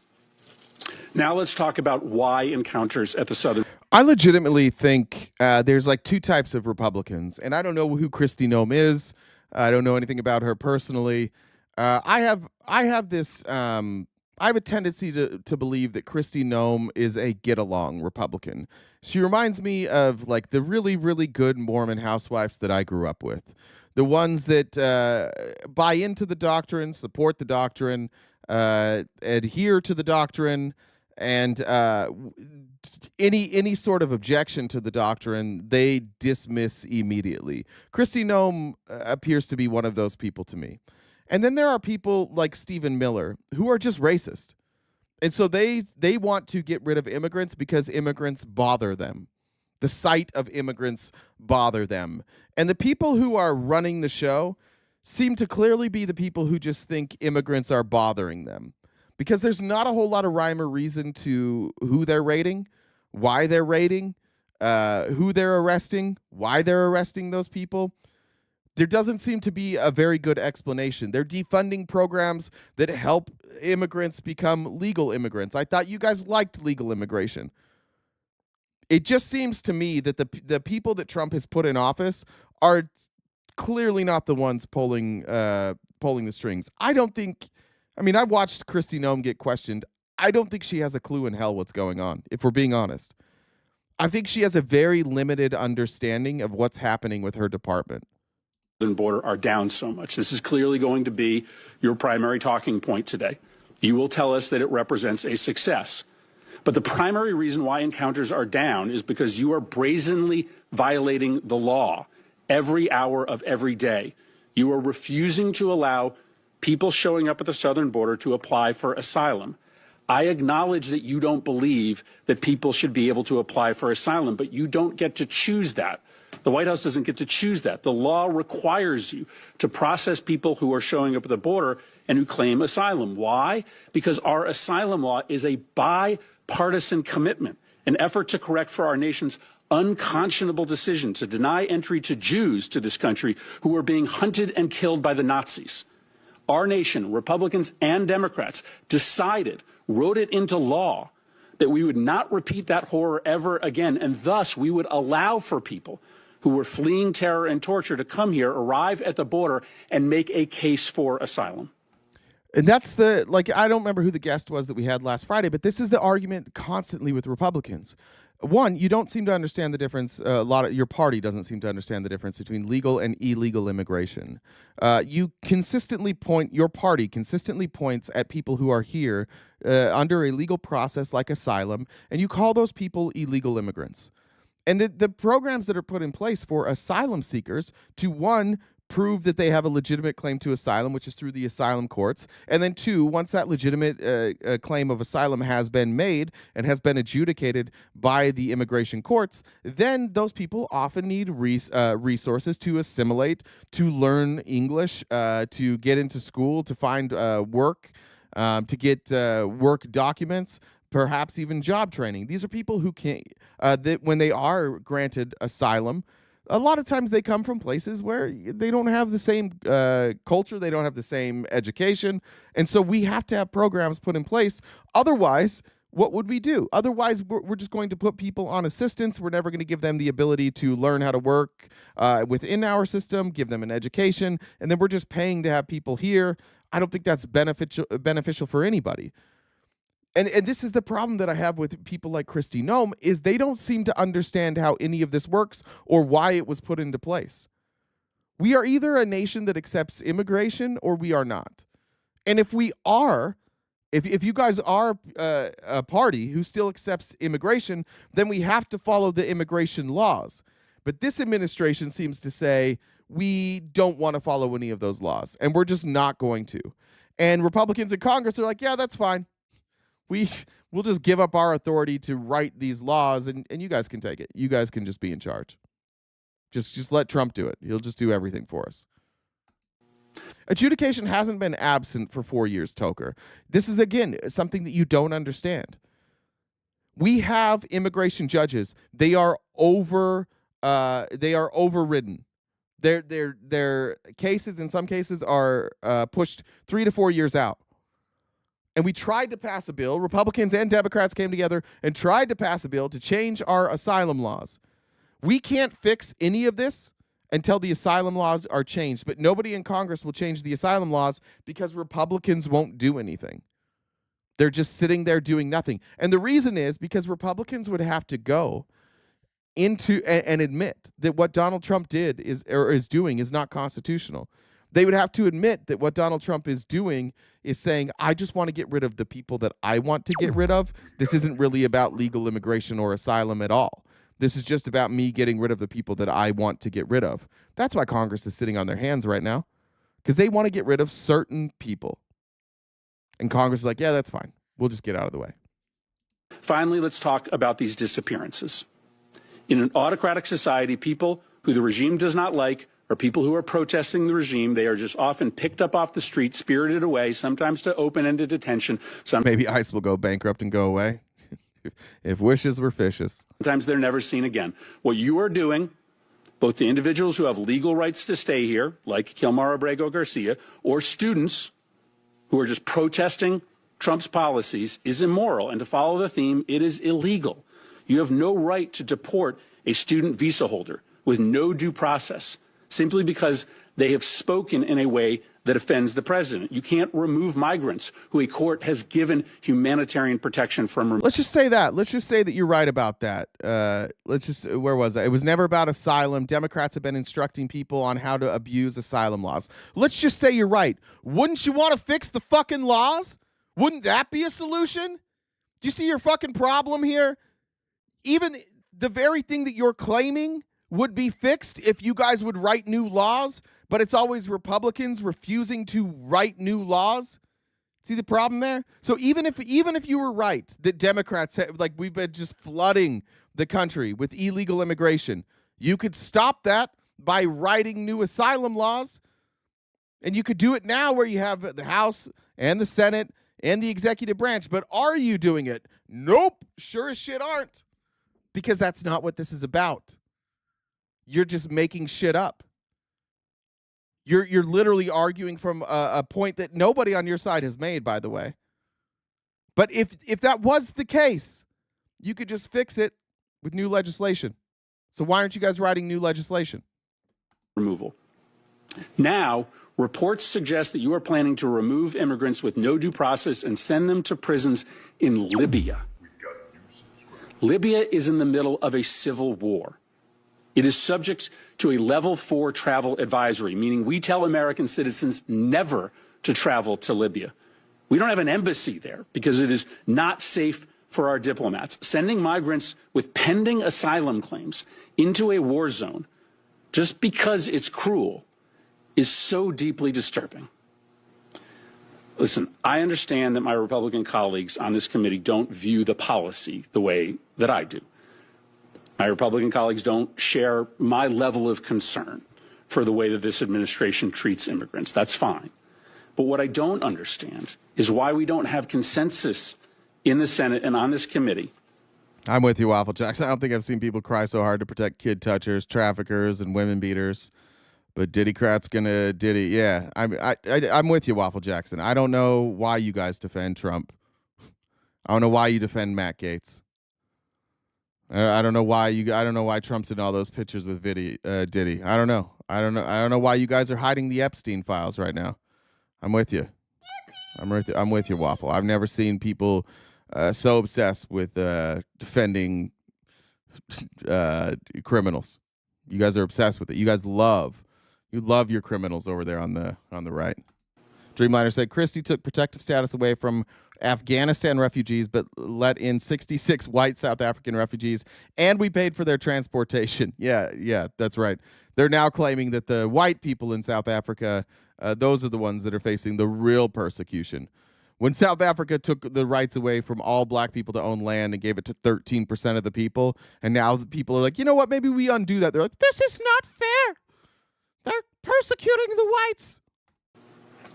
On the decision by this administration to impound the spending that we have decided together to allocate in defense of this nation. We as an appropriations committee, we work interminable hours to write and pass a budget. This budget is really hard to write and pass.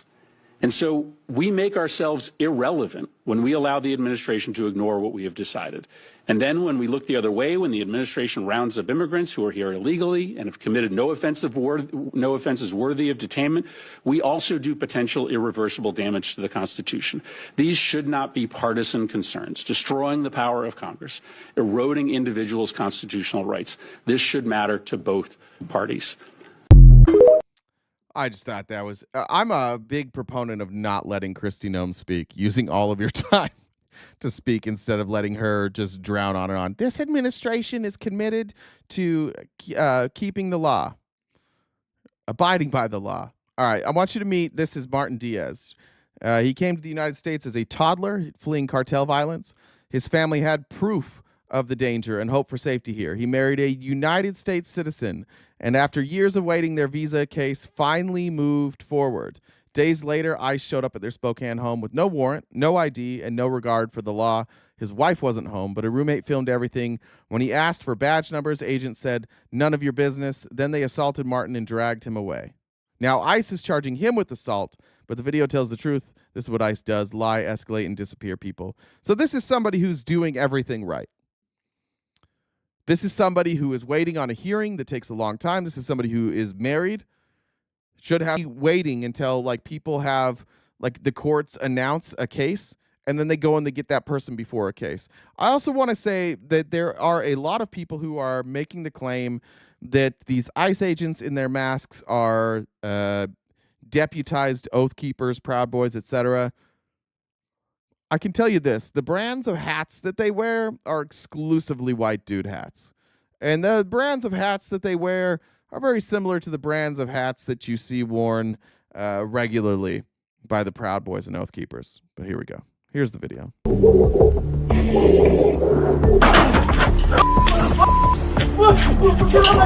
On Tuesday, ICE agents came to my house. They tackled my husband, dragged him through the yard, and detained him. They did not show proof of warrant. They refused to identify themselves. They did not show any ID. On Wednesday, I heard from my husband he was being held at Kootenai County Jail in the medical facility. He started crying when I asked him why, and the call was cut. I do not know the well-being of my husband at this time, and the Kootenai County Administrative Office will not give me any information. He has had no access to the phone to reach out to his lawyer. Explain to me why this guy's a danger. I just want to know. I can't believe you motherfuckers are in the chat like defending this. What's the danger? Not a criminal. Came here on an asylum claim. Got married. Has a visa court case. The court will either rule that he can or cannot have a visa. And you guys think it's important to tackle this man and deport him before the courts can decide whether or not he's granted legal status? What the fuck? Like how can we not agree on this? I will say this. I think that if you're in the chat and you think this is good, it's very difficult to make any sort of claim that you are not just a virulent racist. And I know that there's a lot of you in here. I know that there's a lot of you in here who are just white nationalists and that you love this and that this is like probably the only thing that gets your dick hard. But are you out of your goddamn mind thinking that this is a good thing? Imagine that. Just imagine the person that you love the most, who's doing everything right by the law, now gets tackled, beaten, taken to jail, and you don't get any contact with them? For no crime? What is the crime that is committed here? This is happening all throughout our community and all throughout our country. There's been over 158,000 people that have been detained by the Trump administration in the first 100 days. This is my husband's home. He's been here since he was a year and a half. People want to send him back. Yeah, I said racist. You guys can all come now. But remember, last one has to eat the biscuit. Okay, so you guys can all say it now. You can finally come now that I said racist. You better hurry up, Waffle. That biscuit's yours. Back to a country he's never been to.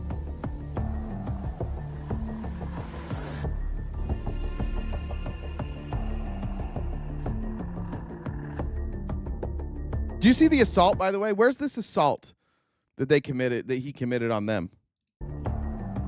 Where's this assault? That guy's ass fell out. My husband does not have a voice. He has no rights at this time. But I have a voice. You guys have a voice. We are here to stand up for our community, and we are here to stand up for our neighbors and our families. We want justice, you say how? Free Martin Diaz now! Free Martin Diaz now! Oh, the buzzword was white nationalist? You're a white nationalist. Like, I don't know why you guys are such pussies about saying that you're white nationalists. Why are you guys such pussies? Just say it. We're not white nationalists. We just repeat all the talking points. Don't call us white nationalists. Just say it.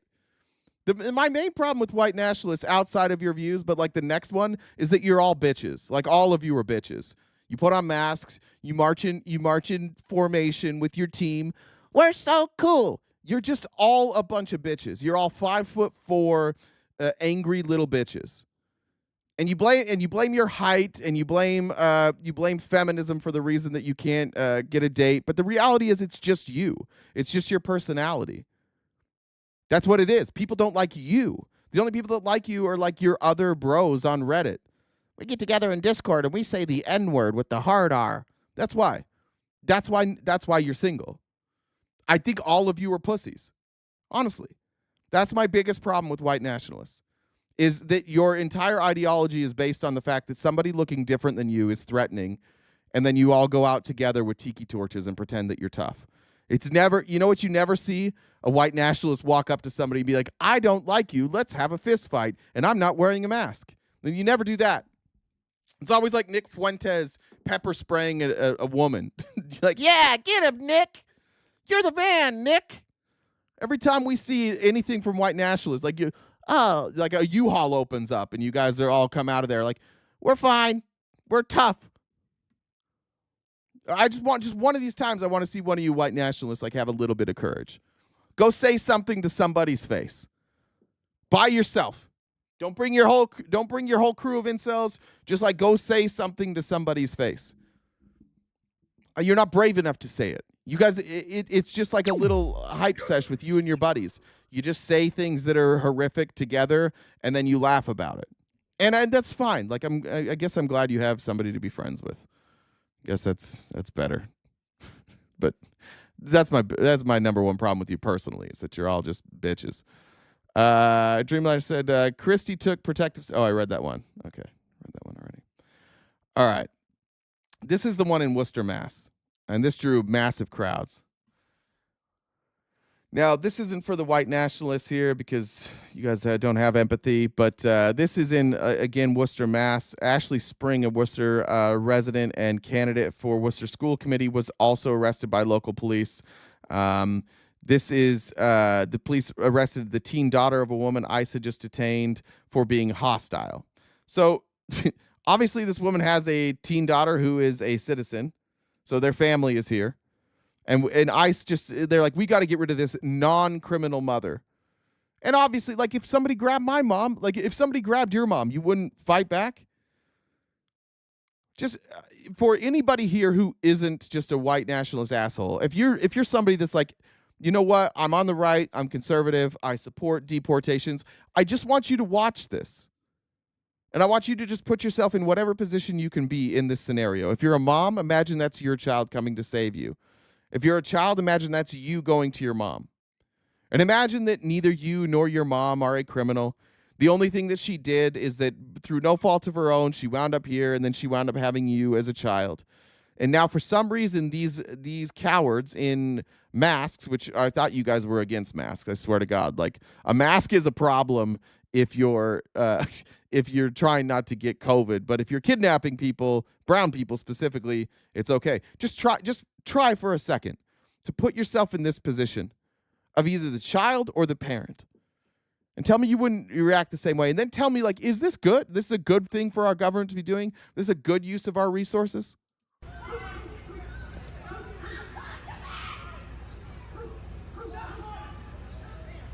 Here's the daughter right here. Just ran to her mom, now being detained.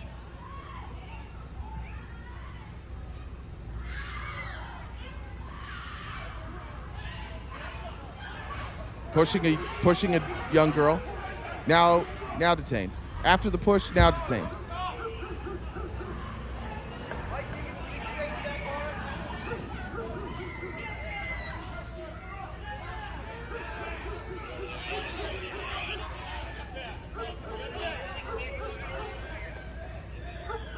Yeah, Obama never did this.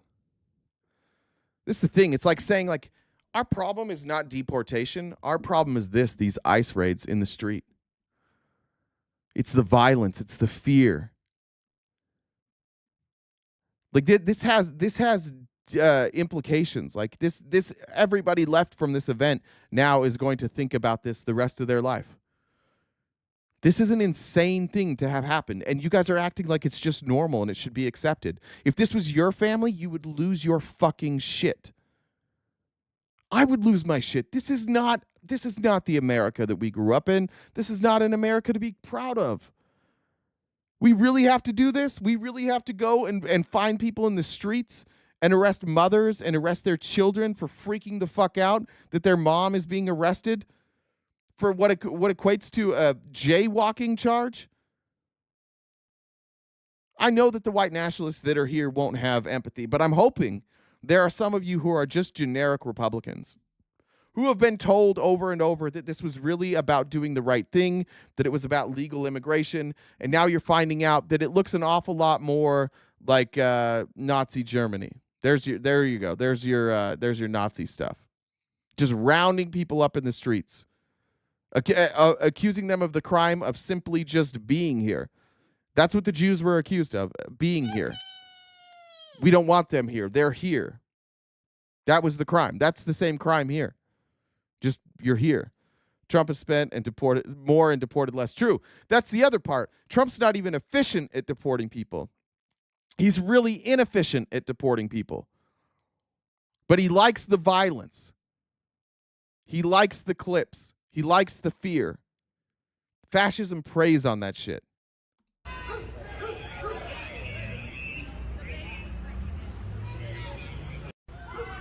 Yeah, again, like I said, this isn't really about deportation. It's about the method of deportation. It's about the cruelty of the way that we're doing it. And also why. Why are we doing it? I haven't figured that one out yet.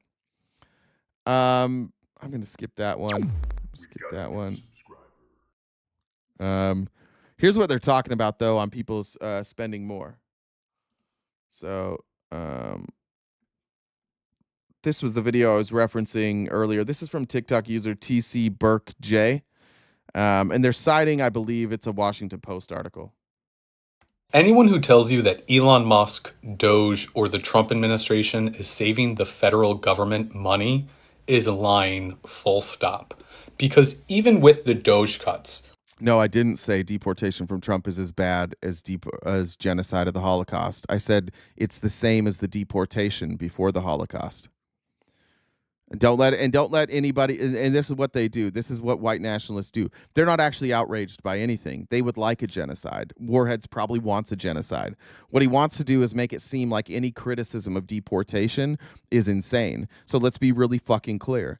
Before the Holocaust happened, they took Jewish people and said, you shouldn't be here. And then they deported them. And then later on, you had a mass genocide. And maybe that happens, maybe it doesn't. But even before the genocide, I still have a problem with it. Even if Hitler had never performed a mass genocide on the Jewish people, I would still have a problem with him taking people out of the country, just saying you don't deserve to be here, and locking them up in concentration camps. I have a problem with that. It doesn't have to lead to a genocide for me to have a problem with that. And if it did lead to a genocide, you guys would be here. It would be you same people. You would be here being like, well, it had to be done. That's the thing. Like, don't let people gaslight you into thinking that this is hysteria. It's not. It's not hysteria. It's people who recognize history. And the people that are speaking the loudest in opposition to it, they don't mind that the Holocaust happened. In fact, they'll probably tell you that the number is fake. They'll probably talk to you about the smokestacks. They'll probably talk to you about how it was really communist propaganda and anti-conservative propaganda, where people just convinced you that it was really 6 million Jews, but it's probably much lower than that, right? That's what they'll tell you. These very same people right now that are saying this is no problem would be back in a year if all of these people wound up dead. it would be the same people. So don't let them tell you that, like, we're overreacting right now. We're underreacting, severely underreacting. And they'll be here this whole time. These same sick fucks will be here every step of the way telling us that we're overreacting. That's how this works. That's how fascism wins. You just have a bunch of people that even if they don't have a good answer for it, they're just going to consistently tell you that they're overreacting because they don't have an answer for any of this. And let me just say, like, to my Republican friends, whatever's left of my friends that are Republican, if you don't have an answer, then you should react. If you can't explain it, then maybe it's a fucking problem. If you can't tell me why this is a good thing, maybe it's not a good thing. And I would say abandon now and help. Join the cause. Help get the message out. Stop supporting this. Don't let people say, oh, well, the liberals really, they're so hypocritical. They don't really care about this. They just want to bring in a bunch of illegal immigrants to replace you as voters. It's that type of shit that allows fascism, to allow mass deportations, to allow now what the Trump administration is talking about, removing habeas corpus. This is how you lose your rights. When you don't have an answer, you're just like, well, fuck it, there's got to be an answer. Certainly they wouldn't do this. The answer is no. They're not like you. If you don't have an answer to this, other than like, yeah, we should take it further, then they're not like you. And you're not like them. And don't be on the team with them. Maybe don't be on any team, but just like be on the team that's like, hey, you know what? Human beings are human beings. And let's treat them as such. Which weren't cuts, they just fired a bunch of people, and that's less than 1% of the actual U.S. budget. The U.S. has still spent $166 billion more this year. The Trump administration has spent $166 billion more than the Biden administration up until this point. And this comes from defense and immigration spending. Remember, their total savings, their projected total savings is $150 billion. And they only have $32 billion in receipts. So the reality is they've spent 100 and another 150 minus 32. What's that? A little over 300 billion minus 270 billion really is what they've overspent. Because the Trump administration doesn't know how to run a government, and so they have to spend more money, not to mention all of the travel that his cabinet is continuing to go on. And Republicans just announced yesterday that their new tax bill cost $5 trillion. That is going to add $1.5 trillion to the deficit, which is why they want to raise the debt ceiling. Because Republicans know that the budget they are going to pass is going to add trillions of dollars to our deficit. Explain that. Explain why, if they're so about saving money, how come they're asking Congress to raise the debt limit? If they're going to cut spending, why do we need to raise it? I think there's a chance they might not be telling you guys the truth. So anybody who ever tells you that Trump, that Doge, that Elon Musk are saving the federal government money, it's demonstrably a lie, because already this year they've spent $166 billion more than last year. And the new budget is $1.5 trillion over and will add $1.5 trillion to the deficit. So the Trump administration is not saving the government money. They are spending billions of dollars more than Biden did. And so if you didn't like Biden because he spent so much money, keep that same energy for Trump, who is spending even more, $166 billion more. Amy said, Trump caves on tariffs, he's a wuss, and Trump last time added a quarter of our 200-year debt all by himself. Yeah, they just, that's the crazy thing. Like, whatever your politics are, if you're somebody who lets Trump say what he says and then you don't hold him accountable, you're dumb or you don't care. It's one of those two things. I don't think what else would it be? You're either dumb or you don't care. And by the way, look at the comments. who is the ones in the comments that are saying racist things? Is it our side? When you see this stuff about when you see anti-Semitism today, there's over 1,000 people here between the platforms. I don't know how many are on which one.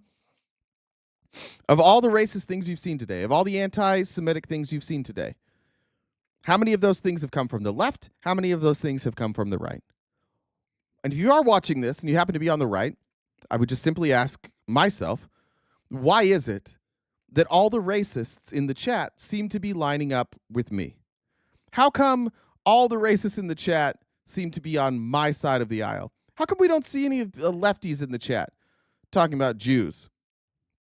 And we don't see any lefties in the chat talking about Holocaust denial. How come it's all the people on the right? The thing is like they want you to hate as much as they do. So what they want you to believe is that we hate as much as you do, so that you won't be bothered by their hatred. They need to bring everybody down to their level of hatred, their misery. And so they just tell you all day long, like, oh, no, they are the anti-Semitic ones.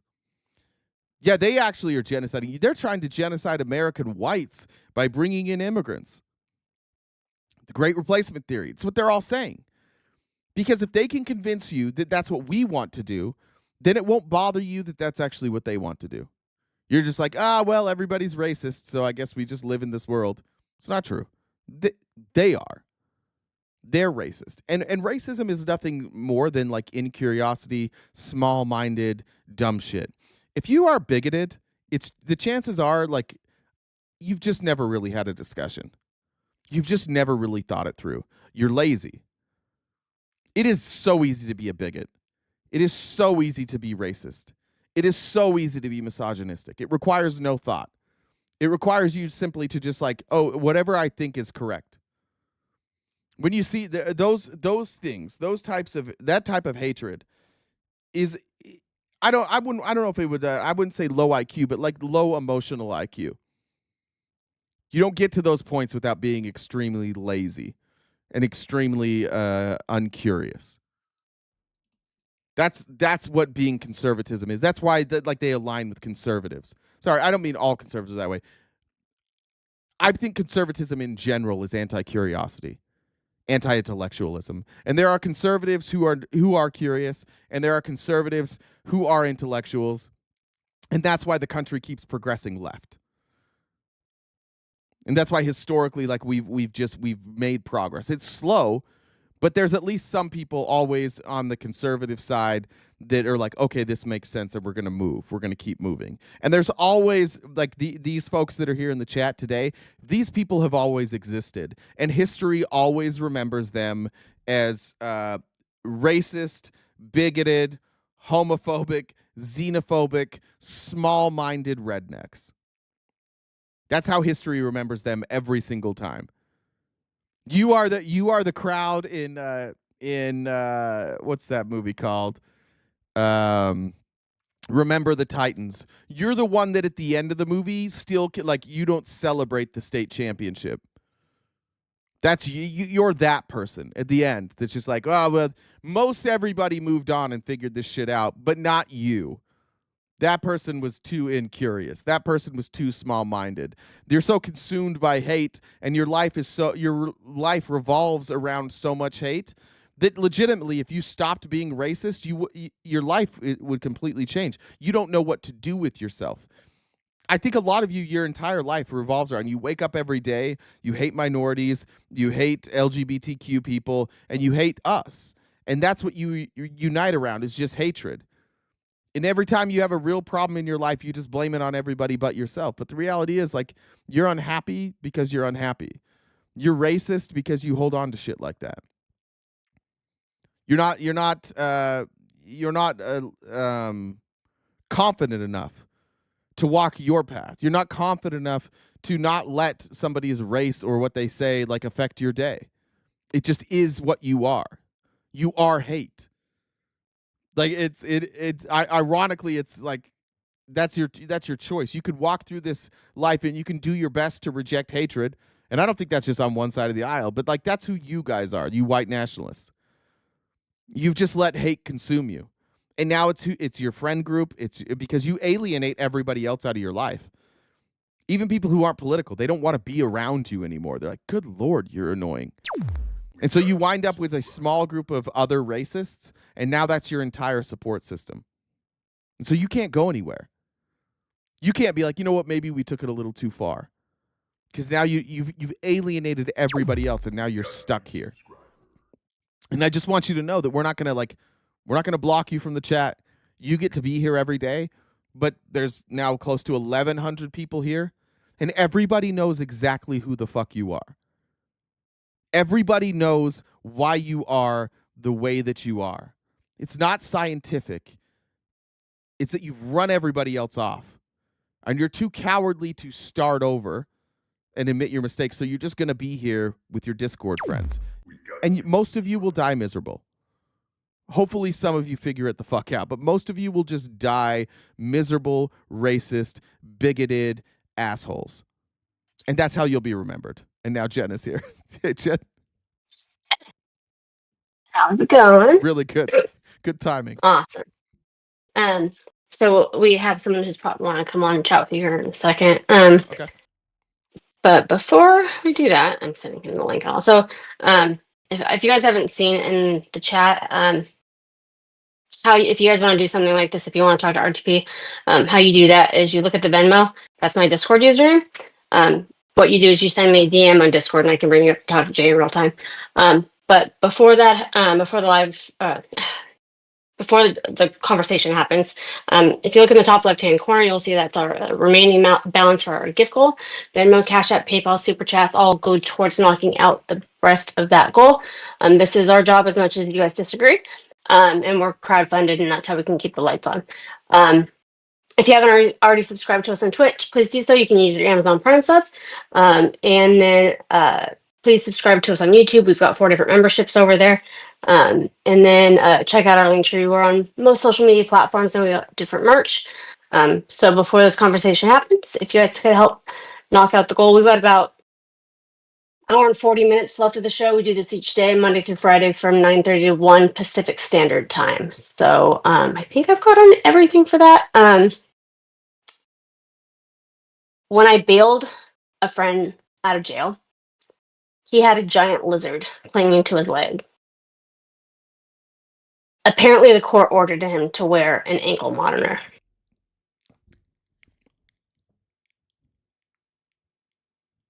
Is that a type of lizard? Yes. Oh, my video froze. Is it frozen on your end? Oh, it just never mind. It fixed. It was frozen for a second. That was an unfortunate. That was an unfortunate freeze frame. A monitor. What type of? Wait, how do you spell a monitor? That's a type of lizard. Yeah, I can send a picture of it.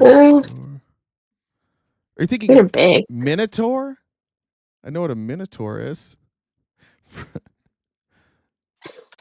Hold on here. I'll show you. They're big, they're creepy, they're gross.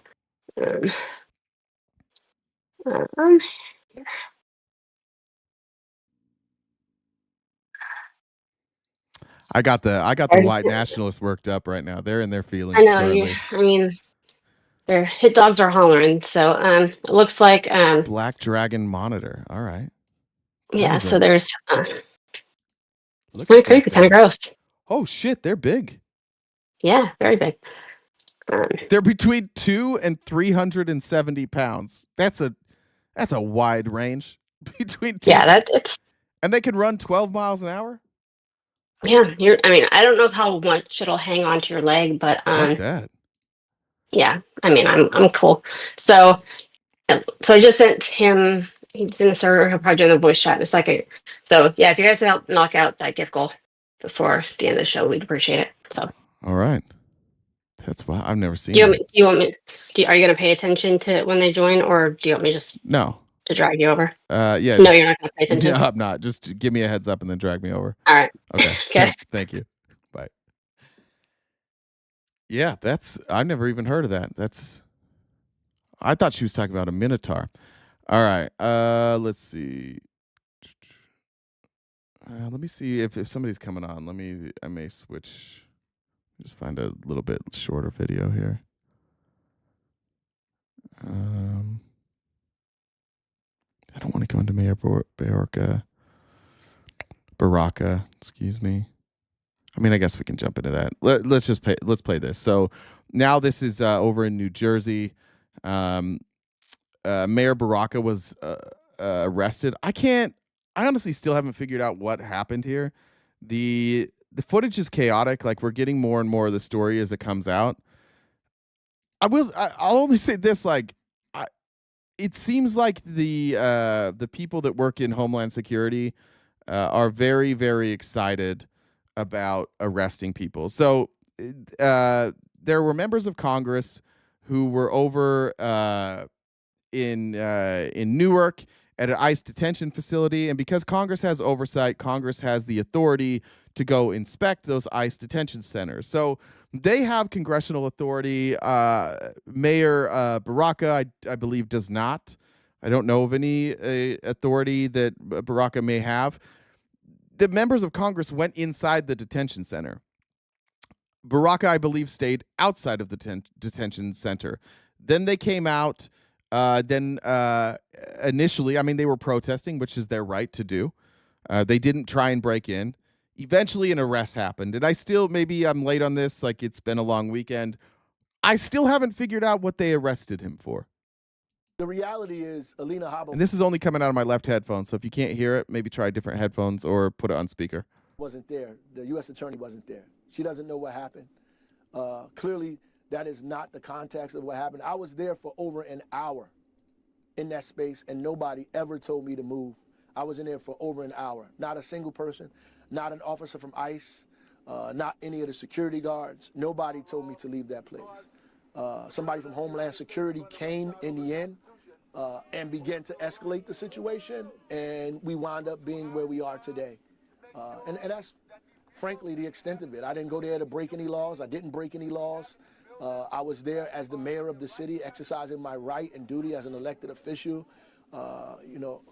supporting our Congress people, preparing for a press conference that was supposed to happen there. I did not enter that place unlawfully. I did not break any laws, and so all of that is incorrect. So she was not there, so she should get some better information. The reality. Yeah, I don't know. I can't figure out. I see some people are saying that somebody said that they gave him oversight. Ryan says he was there. He was allowed there for oversight. They allowed him on the premise just to revoke it and then arrested him. I mean, he's outside the gates. I think you could be out there. I don't even think you need like permission to be outside the gates. I think you can just be there. I honestly, I can't, I've watched a bunch of videos this morning. I cannot figure out what he was arrested for. It didn't seem like he was causing a problem. Here's the footage of it. I mean, maybe you guys tell me. There's a bunch of different angles. It's hard to see. We're going to see these ICE agents, Homeland Security again, cowardly, wearing their masks over and over and over. And I think they're wearing their masks because they know what they do is horrific. And they are probably afraid of being doxxed. And look, I think that when police are out doing certain things, that maybe that's okay. But the mere fact that all of them keep covering up like this tells me they're either, one, afraid, or two, that they don't want to be associated with this and they're embarrassed. But we'll have more ICE agents. I don't know what this crime is. Get off of her! Get off of her! You cannot push it! You cannot Congress! You cannot push members of Congress! Get off of her!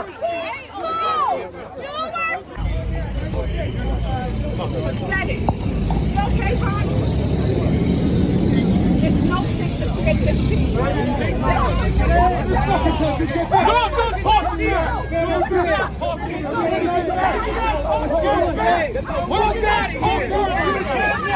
You are escalating the situation. Don't tell me you can't put a hand on there. You cannot. I mean, that doesn't give me any answers to questions. They wear masks because cowards will come to their homes. Listen, this is cowardice.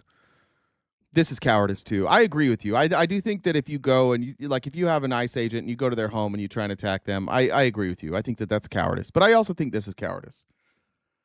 I think these types of arrests, when you're getting pushback and when other members of the government are standing up for what they clearly view as an injustice and you arrest them, I think that's cowardice. I think fascism, I think strongman authoritarianism, I think that's all cowardice. I think that's what all of this is.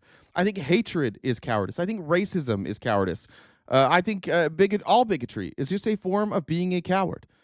It is a form of not of trying to loop in other people for the actions of others and then generalizing so that you have an excuse to be afraid.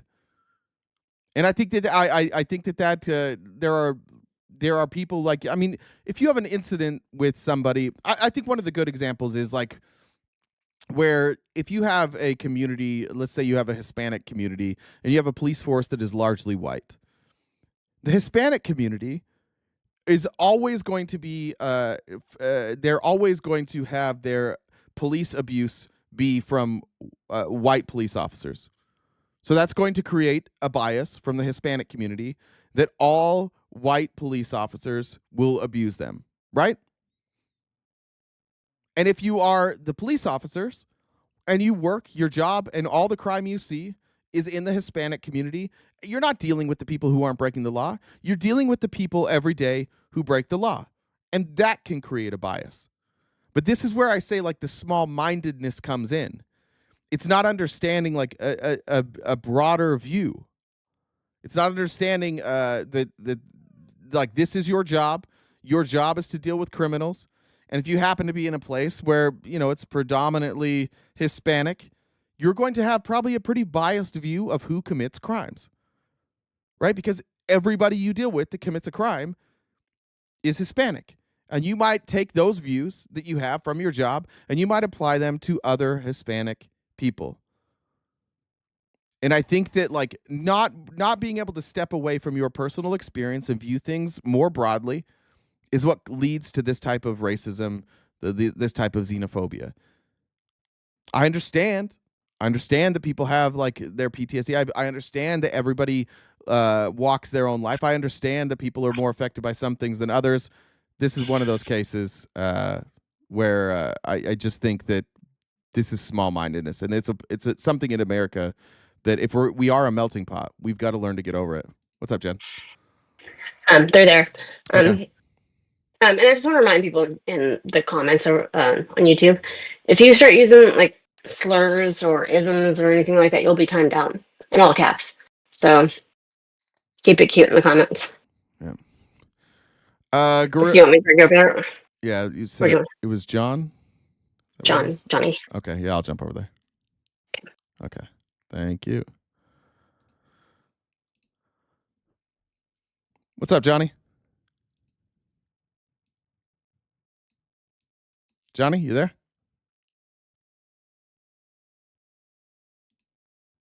Johnny? Hello? There we go. What's up, Johnny? Hello? Hello? Yeah, I'm here. Are you listening on the stream or are you listening through Discord? Seems like there's a delay here. Yes, I am. That was a multiple choice. Are you listening on the stream or through Discord?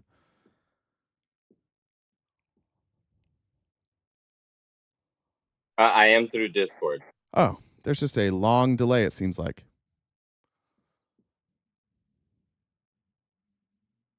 Here, let me go back to Discord.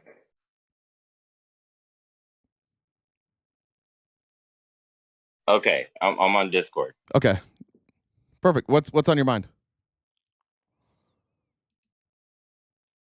All right. So what I'm trying to understand is so they're saying that Trump is deporting more people than anybody ever has. No, I said the opposite of that. I said he's actually deporting less. Okay, so what are you trying to say though? Okay, but what is the problem with his deportation rules when Obama was named deporter in chief? Well, I think I just showed you. I think my problem with this is the way that they're deporting, the way that they are going through creating They were deporting the same way. They weren't. Can you show me videos like this? Yes, they were. They were deporting exactly the same way. This is the thing, is that everything is being recorded because it's Trump. When it wasn't Trump, Oh, they were doing then it. it was, everybody's, no. How come there were no because recordings? literally, Well, how come there how were no? is he deporter in chief? Obama, Well, can I Obama ask you was a question? deporter. Of course, there's no recordings because that's how Democrats are. Could I ask you a question? How come there's no recordings like this from No, Trump's? go ahead. How come there's no recordings like this from Trump's first administration? Were we not recording then? Yeah, there is recordings. Where?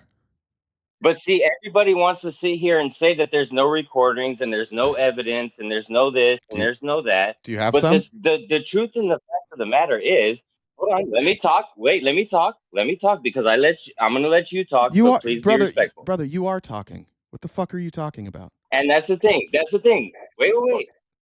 That's what Democrats do, is because when you start asking to be respectful, they sit there and tell you, oh, what the fuck are you talking about? I was being respectful, delay, bro. dude. I never cussed. There's a delay. I never cussed. There's a delay, and it's on your end. So sometimes you're waiting. Sometimes you're waiting to Okay, speak, and I and apologize. you think I'm interrupting you, and I'm not. Okay, so let's restart then. Good. Okay. So knowing that there's a delay, let's both be respectful on and that's my problem with my phone, whatever is going on. And I understand that. And let's just restart over and have a respectable conversation. Well, here's the problem that we have, Johnny, is that you are making claims without evidence.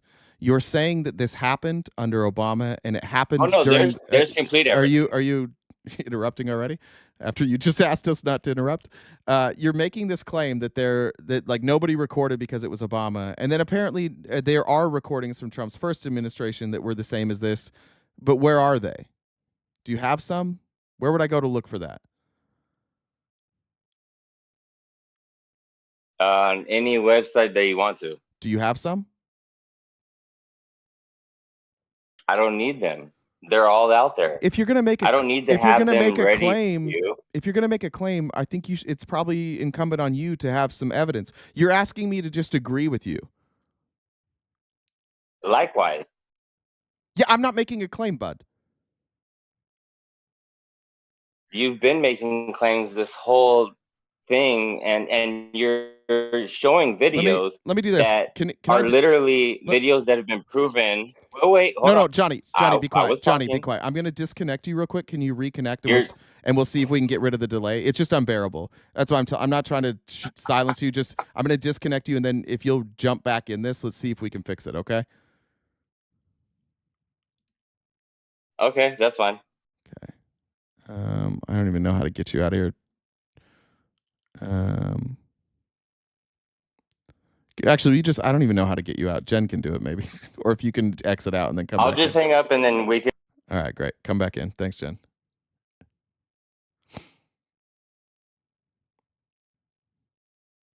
There we go. White nationalists are strong. I mean, look, it's the same shit again. Joe Biden. Okay, is that working now? Yeah. Okay, all right. Go ahead. So is there still a delay? It seems a lot better now. Okay, thank you. Okay. So where do we leave off? Well, what I'm saying is that we have all these videos, and I, again, like, what I would really like to ask you, more than like playing whataboutism, is why, like, Okay. when we watch these videos, do you think this is a good way to deport people? Do you think this is beneficial? Do you think this is benefiting anybody to be like yanking moms out of the streets while their daughters scream for them? Do you think it's a good way to deport people? Okay, well, how do you say that we deport them? Well, so do you think it's a good way or no? Well, I'm asking, what is a better way to deport them? Yeah, do me a favor though. Would you? I'm comfortable with you asking me questions, but not in as an answer. If I ask you a question, would you mind just answering it and then asking your question? No, that's fine. That's fine. Do you think this is a good way to deport people? There are yes, actually there is. It is a good way to deport people because you know what? It shows people that we're not playing around. As a country, if you want to come in here, you have the right to come in here no matter what the issue is, but you have to come in here legally and you have to not have crimes behind you in doing so. And if you have a problem with that, then I don't understand how to explain it to you, but this is a country that we don't care if you come in here. But if you do it through the legal terms and you go about the legal rights to come in this country, then yes, you should be able to come in this country with no problems. But if you go about it illegally and you do it the wrong way, then yes, you have every right to be deported in any way means necessary, whether you're a criminal or not. Look, President Trump's wife. All right, that's good. That's okay, good. That's Melania that's Trump, long enough. That's literally, long. Be quiet. Hold on. No, that's so long. No, I know stop, you're stop. changing subjects. No. You can't tell me to be quiet. Yes, I can. Yes, I can. How am I changing subjects? She literally Hold on, talked, brother. literally Just talked about let me just being respond. deported. Dude, She every literally fucking time, said, every fucking because time you guys come on here and crash that's- out, no, bro. It's and that's not. the It's thing not with an Democrats opportunity do for is you to because when you monologue. bring- I'm trying to have a conversation with you. You're Okay, just, no, go Thank ahead, you. go ahead, Thank go you. ahead, go I ahead, would like to go ahead, stick. I go would ahead, like to go stick ahead, to go not ahead. Melania Trump. Thank you. So the guy that was arrested. Why? Why? Because it's proof. It's proof. Are you gonna? Or you just asked me to talk, and Why? you're Because it's and proof you're of what she said? immediately and What did she say, you're though? immediately interrupting. It's crazy. Okay, you know what? I apologize. Thank you. I Appreciate apologize. that. So but we're the gonna go guy- back to Melania so Trump because that's she what- said shut the exactly fuck how up! the Shut U.S. up! should work. Shut up! That's what Jesus Democrats do fucking is tell you to Christ, shut the man. fuck up. Yeah, because you just told me to talk, and then you can't let me go 3 words. Just shut the fuck up for a Okay, second. I apologize. Thank you. Go ahead. Now shush. So Go ahead. the guy that gets arrested in his backyard holding onto the gate, that person is married to a resident, and they are waiting. They have their visa cases waiting to be heard. So this person is going about the legal process in the correct way. But because they were brought here, not even illegally, on an asylum claim, that's how that person was brought to this country.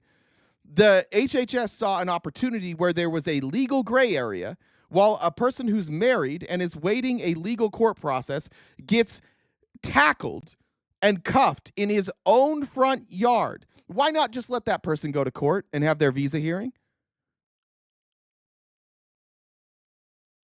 Okay, I can see where you're coming from that. So you asked me this. Okay, so I'm going to explain to you what happens. So from what I understand is that when your visa is about to expire, you have to go back to your country and get it renewed, correct? Incorrect. This person didn't from have what it. This Melania person Trump didn't. said that's This person totally didn't. correct. This person didn't have a visa. This person was applying for a visa.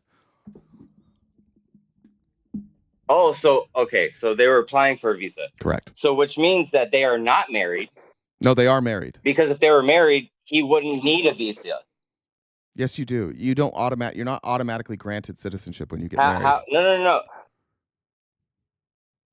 When you marry somebody in the United States, you have a point in where there's what you call the gray area, where you're working on getting that marriage certified, correct? No, the marriage was certified. They were waiting on. It was a visa hearing.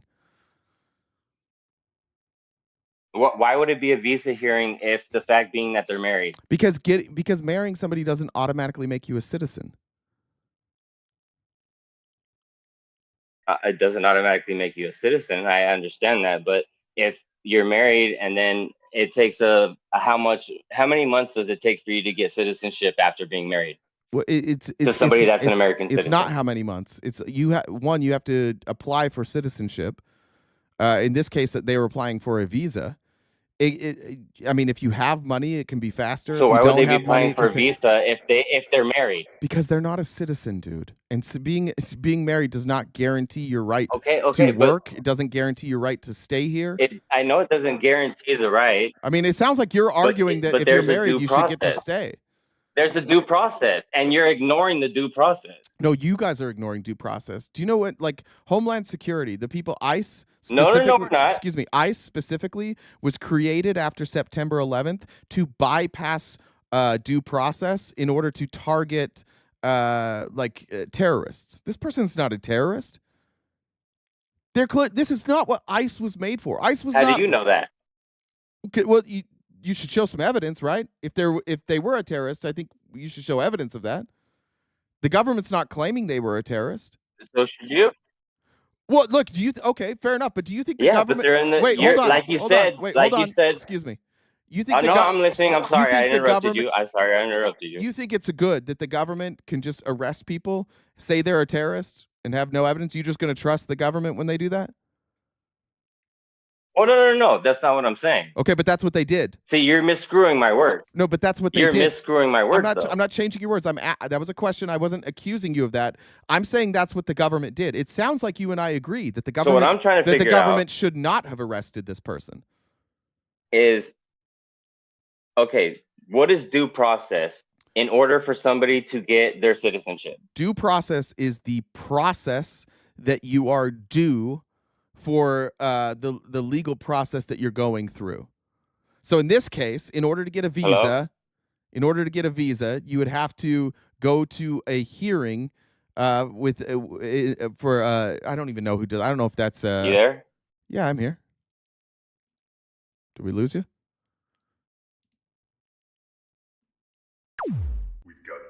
Did we lose you, Johnny? Oh, okay. I'm still here. Okay.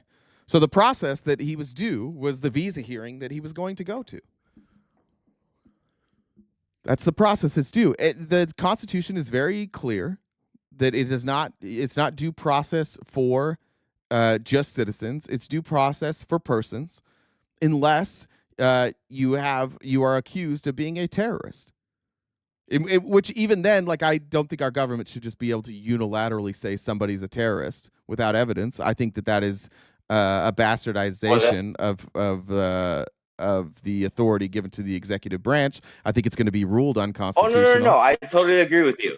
Okay, so then explain to me why you think it's I good totally that agree with you on that. Then explain why it's good that this person was arrested at their home while they were married, not accused of a crime, not accused of being a terrorist, and waiting for a legal process. Because they are illegally in the country. I know, but they're doing it the right way, right? They came here legally, and now How? Because they came here on an asylum claim. On an asylum claim. That's So, a legal okay, process. So this is what you guys don't understand about asylum claims. Asylum claims do not allow you into the country when you claim asylum. Yes, they do. They keep you on that side of the country No, they in don't. the embassy. No, they in don't. the embassy. No. Oh, okay. So they just let you in because of no reason possible. Correct. Because you said you need asylum. Correct. So that's what happened. Yes. Okay. Okay. So let's go from there. Okay. So they come seeking asylum, correct? Correct. All right. So let's say this. Let's say I go to your house and I seek asylum, correct? No, I'm not a country. You can't And I seek. tell No, you, you can't seek hey, asylum at my well, house. wait. No. I'm not just explaining from a layman's point of view, so that if people don't understand what this means, No. let's just go from there. No, it's silly. It's silly. Okay, so let's say, it's silly let's because say that, no, it's silly let's say that because you are no, a country. it's silly because Let's we say have. that you are a country. Okay, so now I'm a country. Okay, cool. So my How? house is a country. All right, go ahead. If my house is a country, that's fine. But if my house is just my house, then this doesn't make any sense. Okay, so let's say that. All right. Okay, I'm saying your house is a country. Okay. Okay, and I come seeking asylum. Mhm. Are you gonna let me stay at your house? No. Not knowing me. No. Not knowing what I'm about. Okay, so why would we do that with our country? Because, well, the difference would be I would have laws that say I don't have to do that. We have laws on our books that say that we have to do that. And if we want to change those laws, we have to change the laws. We can't just ignore our laws that are on the books. That's kind of why we have a constitution. But you just said. Wait, hold on. No, Wait, but the hold- Constitution stay is with me. above all that. Stay with me, bud. Stay with me. I don't think you're hearing what I'm saying. Oof. I don't think you're hearing what I'm saying. If you want the I'm hearing completely. if you I'm want hearing completely. okay, so do you agree that we have asylum laws?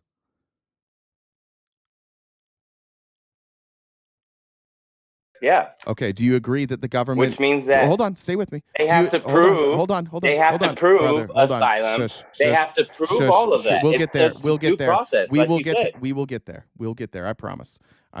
You're skipping steps. Do you agree we have asylum laws?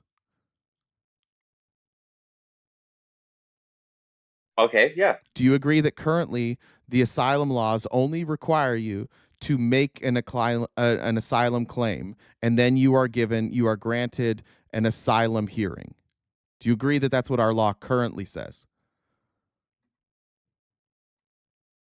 Yeah, because of due process. Great. So if you want to change that, where you can't just come to the border and make an asylum claim, we need to change the law, right? Okay, and what is an asylum claim announced Just stay with in me. the law Just stay with me. that states that we have to bring you into our country even though you're claiming asylum? Those are our current asylum laws. Okay, and the Okay, so Constitution states what? Well, that's not in the Constitution. The asylum laws were created later, which our Constitution allows for, right? Not everything's initially in the Constitution, but the Constitution does say that if you are in this country, you are entitled due process. And then we wrote in 1798 we had like the Alien Enemies Act, Due process. which hold on. Due process. Hold on. In 1798 we had the Alien Enemies Act, which allowed us to bypass due process for specific people. In this case, though, that are seeking asylum that are in life-threatening situations. No, it doesn't. It doesn't. So again, the claim, the law. It clearly states Hold on. in life-threatening situations. I know it does. But the thing is how do we adjudicate that asylum law? How do we determine whether or not you came from life-threatening circumstances?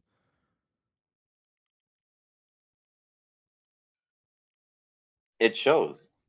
Where does it show? Because we get in contact with those. That's why there's due process. Where do they so go? So that we can sit there and we your can asylum, say to this country. Listen, hold on, brother. Hold on. I think you're missing it. Again, you're cutting me off. I know, because you asked me a question and I'm trying to explain to you. You're not answering the question I asked, so I'm going to ask the question in a different way so that we're on the same page. What I'm asking is, when you come to this country, weird. When you come to this country and you make an asylum claim, you go to an asylum court to prove that your claim is valid, right? That is within your country. That is within the embassy. No, you do. The asylum courts are here in the United States. They are not at embassies. Oh, really? Yes. Okay, so those parts of the country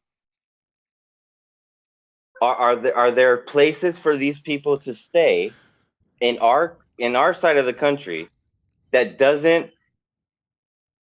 keeps them away from them being citizens for the time being?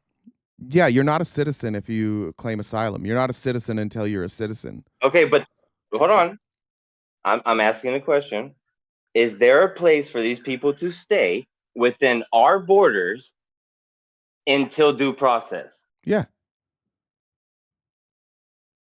So what is the problem? I have no fucking clue. What is the problem? That's the thing that I'm trying to get at, is that there are places for these people to stay, correct? Yeah. Within our borders before they do Yeah, so what do you due process? But what correct? if you do if those places are full? No, so what are you getting at? I'm not getting at anything. This is you, dude. Then we don't take any more people in. How would we? Okay. So we don't take any more people in. Good. That's Stay what there. It is. Stay there.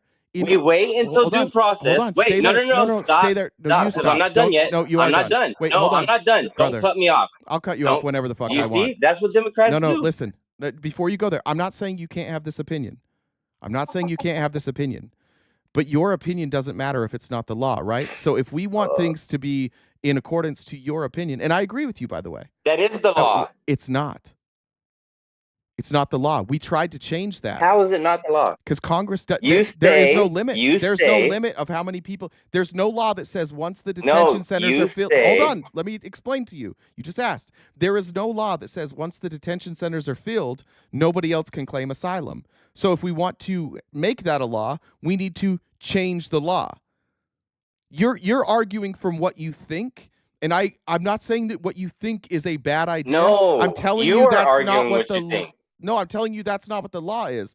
There is no cap. There is nothing in our laws that say once detention facilities are full, nobody else can claim amnesty. There are no laws on the books that say that. So if we wanted that to be the rule, Okay, we would have okay, to here- change the laws, right?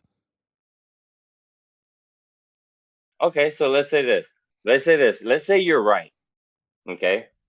Okay. Which I believe you're wrong because at the end of the day, Well, then you'd have to point we're to not a gonna law. sit here and You'd we're have not to gonna point to a wait, law. wait, hold on, wait. No. Just hear me out. I'm not done talking, No, bro. because that's you your have to point- problem. You talk you have over to point- everybody. If you're and going you to say sit that here, I'm wrong, if we're you're not going to talking say about that I'm law wrong- right now. We're talking No, about that's facts. all we're talking about is the law. We're only talking about the law right now. I don't really care about your opinion right now. So before it was facts, and now it's the law. The law are this is the facts. The facts are that there is no law in the books that says that once a detention center is filled, nobody else can seek asylum. Okay. You're making a claim that once the detention centers Okay. are filled, that nobody This should is be able to what your problem seek is. asylum. This is what your but argument is. No, This because is what your argument we're is. saying the same thing. I'm telling you to have it your way, we have to change the law, and I'm No, comfortable we're with not. that. You're not letting me talk, so there's no way. How would you do it without There's changing no the way law? we're agreeing on this because you're not letting me talk. Okay, how would you do it without Look, changing the law? This is why. I'm asking this you, is brother, why- stop complaining. How would you do it without my- changing the law? Okay, Go. I'm trying to talk. And you just keep asking how are we going to do this without changing the The law. time to talk Fuck is the after. law, I and let's asked, talk about after facts I right asked now. the question, it's your turn to talk. Okay, that's how conversations work. So I'm going to Oh ask my you the God. question again. Okay, And when I'm, I'm done, talking. I'm when talking. no, Then I haven't shut the asked the fuck question up yet. I haven't asked the question yet. If No, you did ask the fucking okay, what's question. the question then? So I make sure we're on the same page. If we're doing it without changing the law, let's do this. That's not the question. How about I'll, this? I'll restate the question so Okay? you can follow it. Let's If- say. Let's no, say. wait, no. Let's say this. What let's are say you this. doing? Oh What are my you doing? God. If you don't know the Here we question, you go. can't possibly answer Because the question. you know I'm going off subject, and you know I'm going to make a point, and you don't want to hear the fucking point. That's you're the correct. problem. I do not Let me wanna just go say my off point, subject. Okay, and go if you ahead. don't agree with Go it, ahead. and if you don't want to agree with my point, if you don't want to agree with my point, then that's fine. Go, just say it. Jesus. So let me say this. Let me say this. Okay. So let's say this. Let's say that the detention camps are full, right? And we just start letting people in, right? Yeah. Who are we vetting then? Who are we? What? Nobody. Who are we? What? I Where don't- nobody. I don't know what your is question is. getting vetted. I don't know what your So question we're is. letting criminals into this country. Just like So Biden shouldn't- let all so these shouldn't criminals we into the change the country, law? and we're gonna sit here and look So away shouldn't and go, we change "Oh the my law? goodness!" So shouldn't we change the law? He's the one that flooded the borders. Shouldn't we He's the one that change the opened the law? borders. Trump closed them, How do you and he stop opened that? them. How do you stop it? By changing the law, right? No, by No, fucking no, getting rid of no, you Democrats. just- yeah, That's why. Yeah, just That's get rid how. of the Democrats. Because if you get Yeah. rid of Democrats, we go back that's to about, being. That's about the We level go back of, to that's about the being. level of We intelligence go I back to expected out of being. you. No, That's about it. Yeah, just get rid of the Democrats. yeah, Don't it's change the fine law. because I. Fucking idiot, dude. That's Yeah, so think fucking about it. stupid. Because guess what? You can't In get the rid of the Constitution, it Democrats. says, "We the people of the Republic." You dumbass. We the people of the Republic? We the people of the Republic. It doesn't say we that the in the people of the Constitution. Republic. It doesn't That's say what that. it stands for. We the people. Yes, it does, you dumbass. It's the first fucking things in it. No, it says we the people of the United States in order to form a more perfect union. No, it doesn't. It says, "We the people of the Republic," you idiot. That's how dumb you fucking Democrats are, is because you don't realize that it's "we the people of the Republic." In the grievances in the Bill of Rights, it sincerely says that a democracy is horrible for this country. Learn your shit, bro. Learn your shit. Wait, in the Bill of Until Rights- you want to wait, debate in the somebody Bill- that's real like me, in the Bill of learn your Rights- shit, bro. in the Bill There's of- wait, in grievances the- in the Bill of Rights that says democracy that is bullshit. sincerely state democracy is bullshit. That's why taxation without representation. That's all the fucking Democratic bullshit that we don't need. You know, the real Democratic Party was started and founded by the black people, KKK. and the by reason black why it people. was called Gotcha. the Democratic Party. Yeah. Yeah, it was. Yeah. If you know your history, you would know that. Okay. And you want to know why it was started? Why? Was because of they wanted to make sure that they had a right to speak because they were in segregation. Yeah. And guess what? They got deleted. Well, Every single one of them got deleted, and then the white people took it over. Are you saying the Democrats started? Know your in, like, history, the, bro. Are you saying the know your history? Are you saying know the your Democratic? history? Go ahead and do your research. Are you saying everybody do your shut the research fuck because up. it's the truth? Shut the fuck up for a second, would you? Jesus Christ! It is, bro. You're losing and your that's why mind. that's why you're mad. All right, I gotta mute you. Sorry. Are you saying that the Democratic Party started in the 50s? Like the 1950s? Is that what you're saying? During segregation? Go a little bit before that. Well, you said it was during segregation. So the 40s? It did start in segregation. The 40s? Yeah, 30s? in 1930s, the fucking 1930s. 20s? Guess what happened? What? Because of free black people, they started Democratic Party. Look it up, bro. You can look up the history. I thought it was started by the KKK. That's what I've been thing. told. You get taught in books. No. You get started. No, that's where you're wrong. That's where you're wrong. Oh, okay. The first Democratic Party was started by black people. What year? Like the 18. It was like the 1820s, right? It was in the 30s, bro. It was the 1820s. It was no, it was in the 30s. Brother, it was. You know, no, it wasn't. No, it wasn't. Right. Because 1820s, it was still the Republic. I'm 100% sure. I'm 100%. That's how dumb you fucking Democrats are. You don't know your history of Democratic parties. You don't even know your history of Democratic parties. Go ahead and look it up. Look it up. The whole black Democratic Party was deleted. It's deleted by white people because they didn't want them to have rights. It's 1828 is when it was founded. I'm showing it on the screen. It's 1828. Good. Now that you know your history. Good. Now that you know your history. You goddamn good. moron. I said what I said. No, I said what I said so you would look it up, you idiot. 1930. Hey, guess what? That's how Democrats are. That's how Democrats are. You gotta lie to them so they fucking look for the facts, you dumbass. I said 1820s, and you said no. Hey, it was the 1930s. You know what's funny? You know what's funny? You know what's funny? You goddamn psycho! You goddamn psycho! You said the 1930s. I said the 1820s. You said 1930, and now you're going backwards, saying, "Oh, I had to trick you into looking it up." Brother, you're out of your goddamn mind. Yeah, because Democrats are that dumb. Yeah. Because Democrats are that dumb. Yeah. They are that dumb that you have to trick them into fucking showing proof of what the fuck you say. So I got you to literally show. I said that you asked me when it was founded. I said the 1820s. You said no, 1930. This was your claim that you fucked up, bud. I know when it is. Well, then why didn't you guess? If you know when it is, then why didn't you say the 18? How come you said 1930 when I said the 1820s? Why did you tell me I was wrong about the 1820s and say 1930? Is this 4D chess? Is this what we've been learning about? Is this the 4D chess? You would have never shown it. You would have never shown it. So it's 4D chess? That's how. So it was 4D chess, you're saying? Like being. It was 4D chess, you're saying? I'm muting you while you're talking, bud, just so you know. I'm tired of you just crashing out. Are you telling me this was 4D chess? This was a mind game that you played on me so that I would tell everybody? Now, all right, so now that you've tricked us, and now that we know that the Democratic Party was started in 1828, now what was your greater point on that? Well, if I'm muted, what's the point?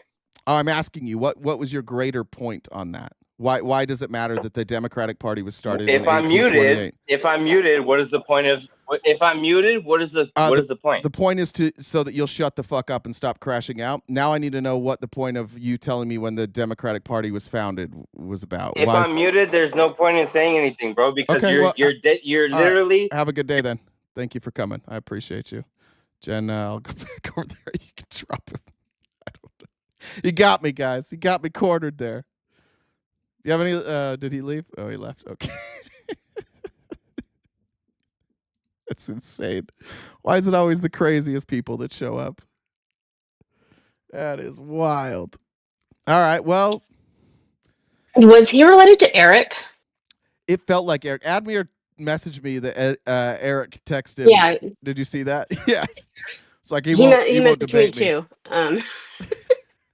But he was giving Eric vibes, and then also I'm wondering if he was a Bobby protege about being an expert on the border. That could have So, been it. Yeah, that could have been. But he was probably both. So All right, Republicans, if you're here, do better than that, please. You don't want that guy to represent you.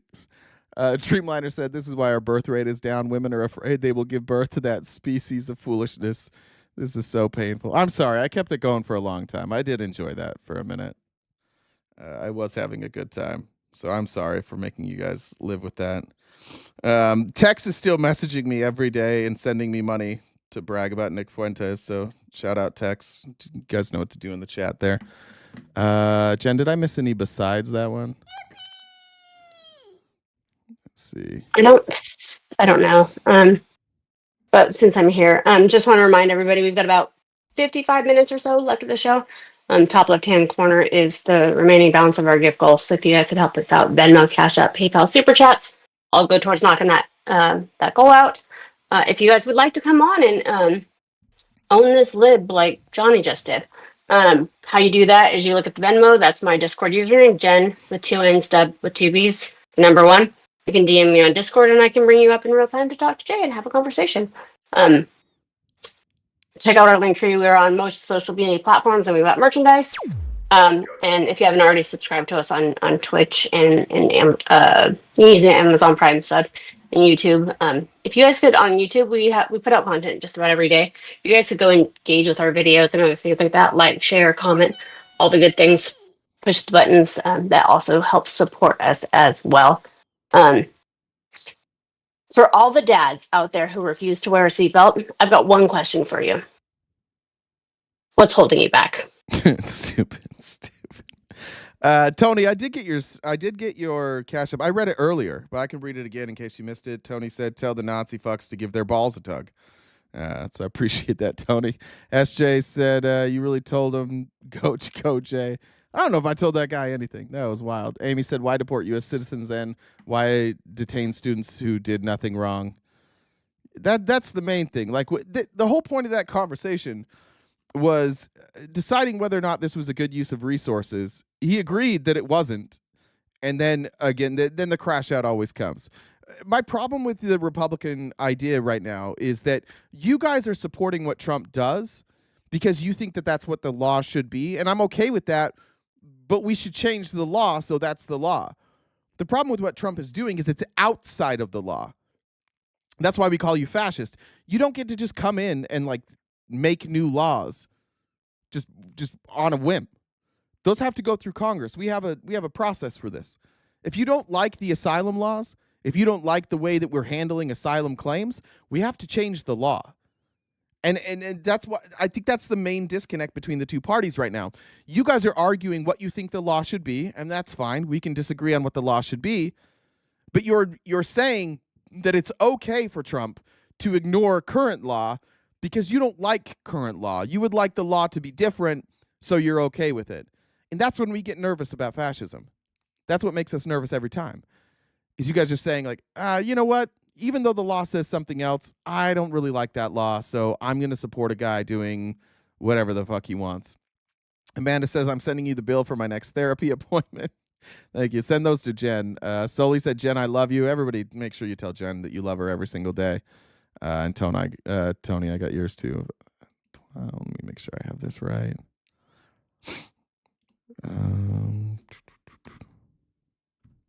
I hope that wasn't your best. For the Republicans in the chat here. I know you guys are better than that. What's going on here? What in the world is going on? All right, what have I possibly done? I think there's a key stuck somewhere. What is going on? I can't like update the gift goal. There we go. All right, got it. I think that's why they call us fascists. Am I right? I mean, I think that is. Antifa again. We don't like anti-fascism here. It's boring when you guys are anti-fascist. Fascism is more fun. Fascism is, it's the same as like racist people. Fascist is just for lazy thinkers. I don't want to think. I don't want to solve a problem. So I'm just going to have one guy make all the rules, and that'll work for me. It's not. I don't think it's a great idea. Let's go down here. I did want to say this, that this is kind of a weird thing. I didn't know that was real. This is Robert Menendez. He was there. He was one of the members of Congress that went to inspect. This, unless I did my research wrong, this is the son of Bob Menendez, the guy who's like going to jail because he accepted a bunch of bribes. So I don't know.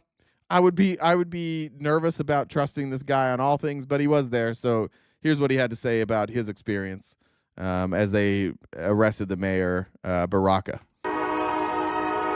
And there's a lot of background noise. Sorry, I can't change that.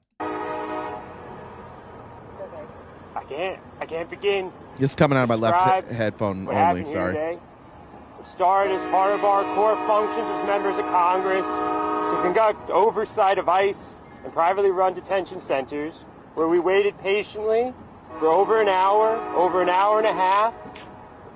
Just waited to do what we've done together at Elizabeth Detention Center. We waited. And then we only saw action taking place outside where we were waiting, not knowing what was happening. We walked out to see what was going on. We saw Mayor Baraka out here by himself, mayor of the largest city in New Jersey, waiting for us. Yeah, he's a Congress member. I believe in New Jersey. I'm pretty sure it's New Jersey. Yeah, New Jersey's 8th congressional district. And his dad was the Bob Menendez who is going to prison for, I can't remember how long he's going to prison for. To come back. ICE brought to meet the mayor of Newark over 20 armed individuals. 20 armed individuals to confront the mayor of Newark, along with 3 members of Congress. It was an act of intimidation. It was an act of intimidation not just to the mayor, not just to us, but to everyone watching. We know what ICE has been doing in our communities. We know that the president lied and this administration lies every day when they're saying they're going after criminals. It is not true. They feel no weight of the law. They feel no restraint on what they should be doing. And that was shown in broad daylight today when they not just arrested the mayor of Newark, but when they put their hands on 2 members of Congress who are standing behind me. When the FBI shows up after 20 attempts with a warrant in their hand to search Donald Trump's property, you guys lose your fucking minds. When Homeland Security shows up with there doesn't even appear to be a crime here. The mayor's not even charged with the crime. When they show up, handcuff and perp walk Democrats, it's fine. No crime committed. Go ahead and cuff them. Donald Trump didn't even have to be there. Donald Trump was allowed to surrender to police. Didn't even get cuffed, despite being a convicted felon. Never cuffed, never nothing. But you could just arrest people for the hell of it because they're doing what? Providing transparency. That's what your party fought against. That's what this administration is fighting against right now, transparency. They're waiting outside. They have the authority to tell the American people what is happening inside these detention facilities. They, Congress, they fund these detention facilities, and they have not only a constitutional right, but an obligation to provide transparency and to provide oversight. And the mayor did not go in. The mayor was just standing there because this is happening in his state, in his city, and he's curious too. Because he wants to know why these people are showing up without warrants signed from a judge and just arresting people and detaining them. And I think that's a fair thing. I think that Republicans, you have found yourselves in a position right now where your position is shut the fuck up and believe the government. Shut the fuck up and believe the police. Shut the fuck up and let us do whatever we want to, and we will answer no questions. That's the position you guys are taking now. You went so quickly from freedom to fascism. It is remarkable how quickly you embraced fascism. You talked about a weaponized Department of Justice. You talked about how, they went through Melania's underwear drawer, which, by the way, did they? Do we have any evidence that actually happened? But even if they did, that's worse? That's worse than this? It was never about freedom. It was never about the Constitution. It's always been about forcing your agenda. And do I believe that there are a lot of Democrats who would go along if this was reversed? Yes. And I would criticize those people too. I would absolutely criticize those people as well. I'm maybe one of the few people. I mean, I don't even know if a few. I'm one of the people on the left who doesn't think you can have a vaccine mandate. I'm one of the people on the left that says you can't force somebody to be vaccinated. I would do the same thing. If the Democrats were doing forced vaccination, I would have a problem with that. But this is crazy. We're just making up new laws as we go. This administration every single day is like, we don't really have to follow the Constitution. Well, I know that the Supreme Court ruled, but we don't agree with them. We don't even agree that they ruled that. They didn't even. We don't even agree. We think that they ruled in our favor. This is a bad place to be in right now. Nothing means anything. A Supreme Court ruling doesn't matter. The law doesn't matter. What's the word I'm looking for? What is that word? Precedent.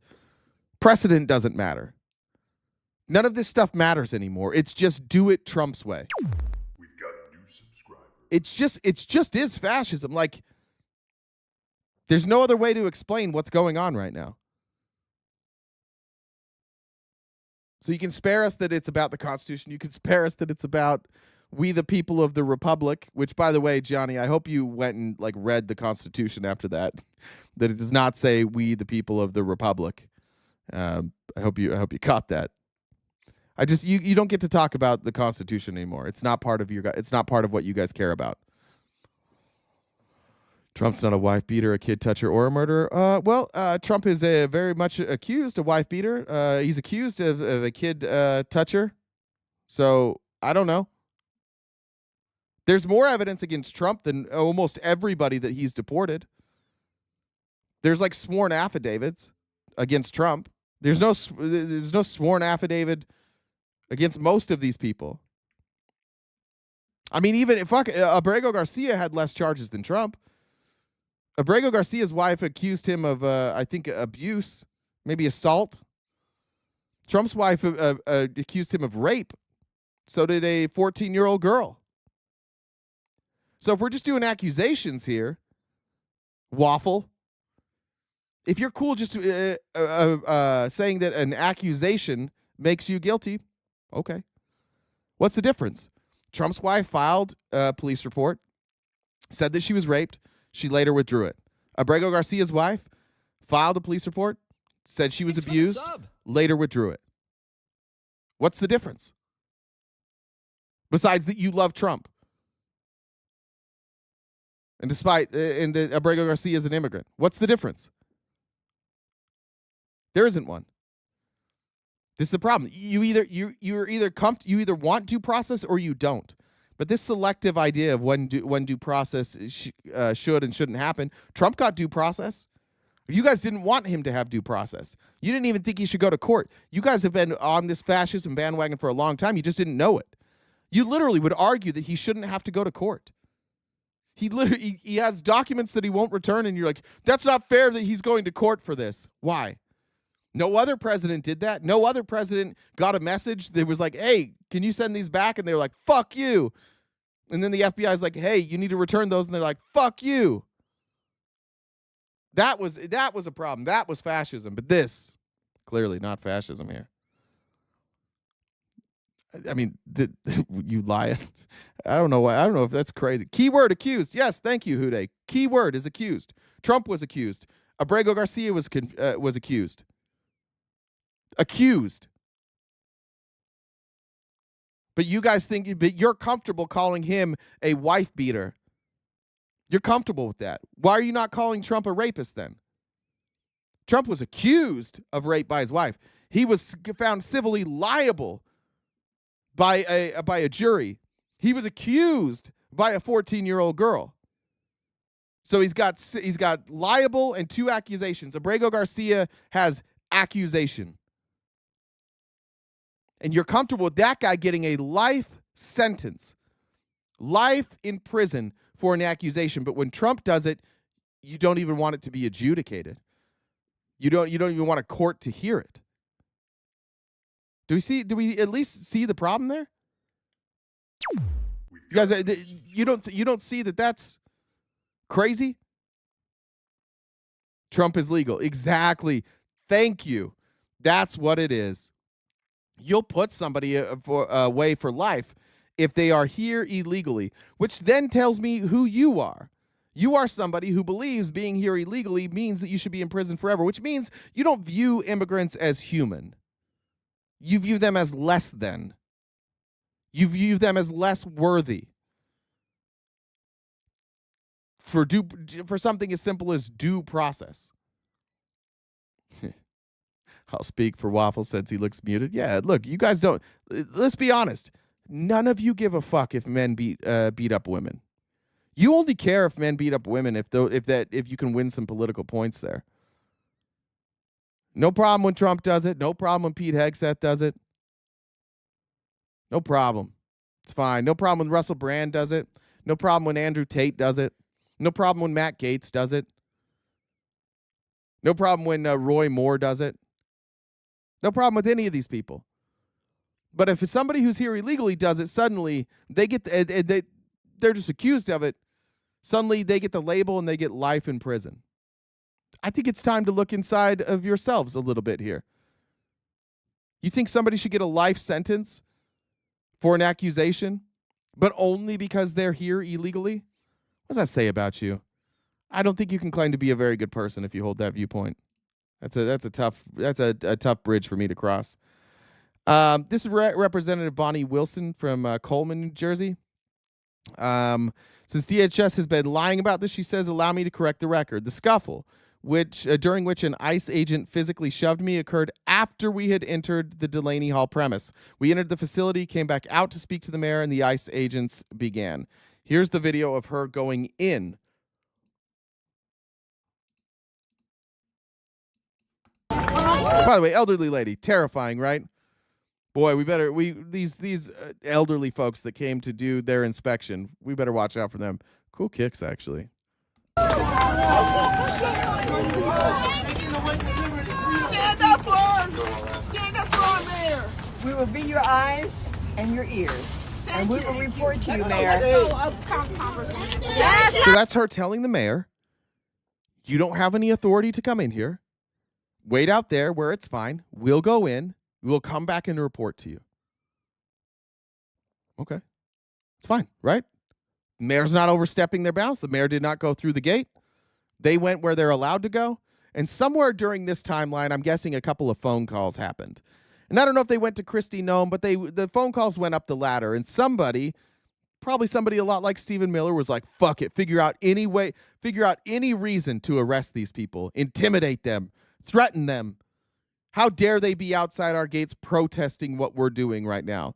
Threaten them, intimidate them. Yeah, the same jackbooted thugs. Look at these guys with their uniforms and their face masks. Bunch of fucking pussies. Every last fucking one of these guys. Bunch of fucking pussies. Every fascist administration, every fascist movement has a bunch of cowards in costumes and masks going around pretending that they're tough, but they're really just insecure little bitches. How could you possibly work for Homeland Security under this administration without being a bitch? Impossible. Shut it down! Shut it down!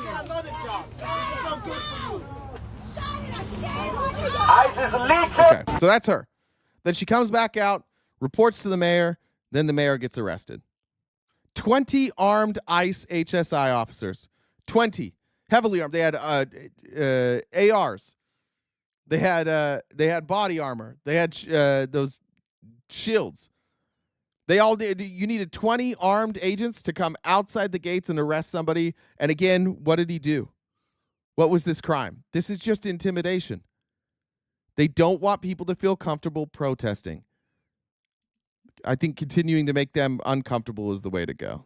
All right, Jen, what'd you say? Jen, FOD said, Jen's the sweetest, kindest girl in the whole world. Pink said, missed the fun due to therapy. Have you seen a rabbit slug?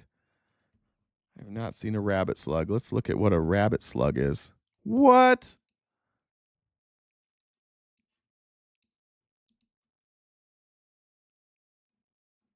That's a rabbit slug. Sea bunny?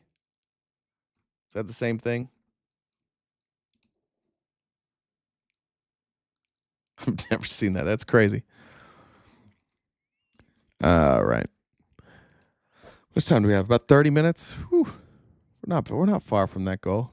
Let me check messages over here. Just a reminder, we are crowdfunded. So anybody that can help out knock out that goal, we greatly appreciate it. If you can't, commenting, liking videos, all that stuff goes a long way to help. So thank you. Let me check here. I think we're good. Shit, did I just close my outline? Son of a bitch. Sorry, guys. I closed my outline.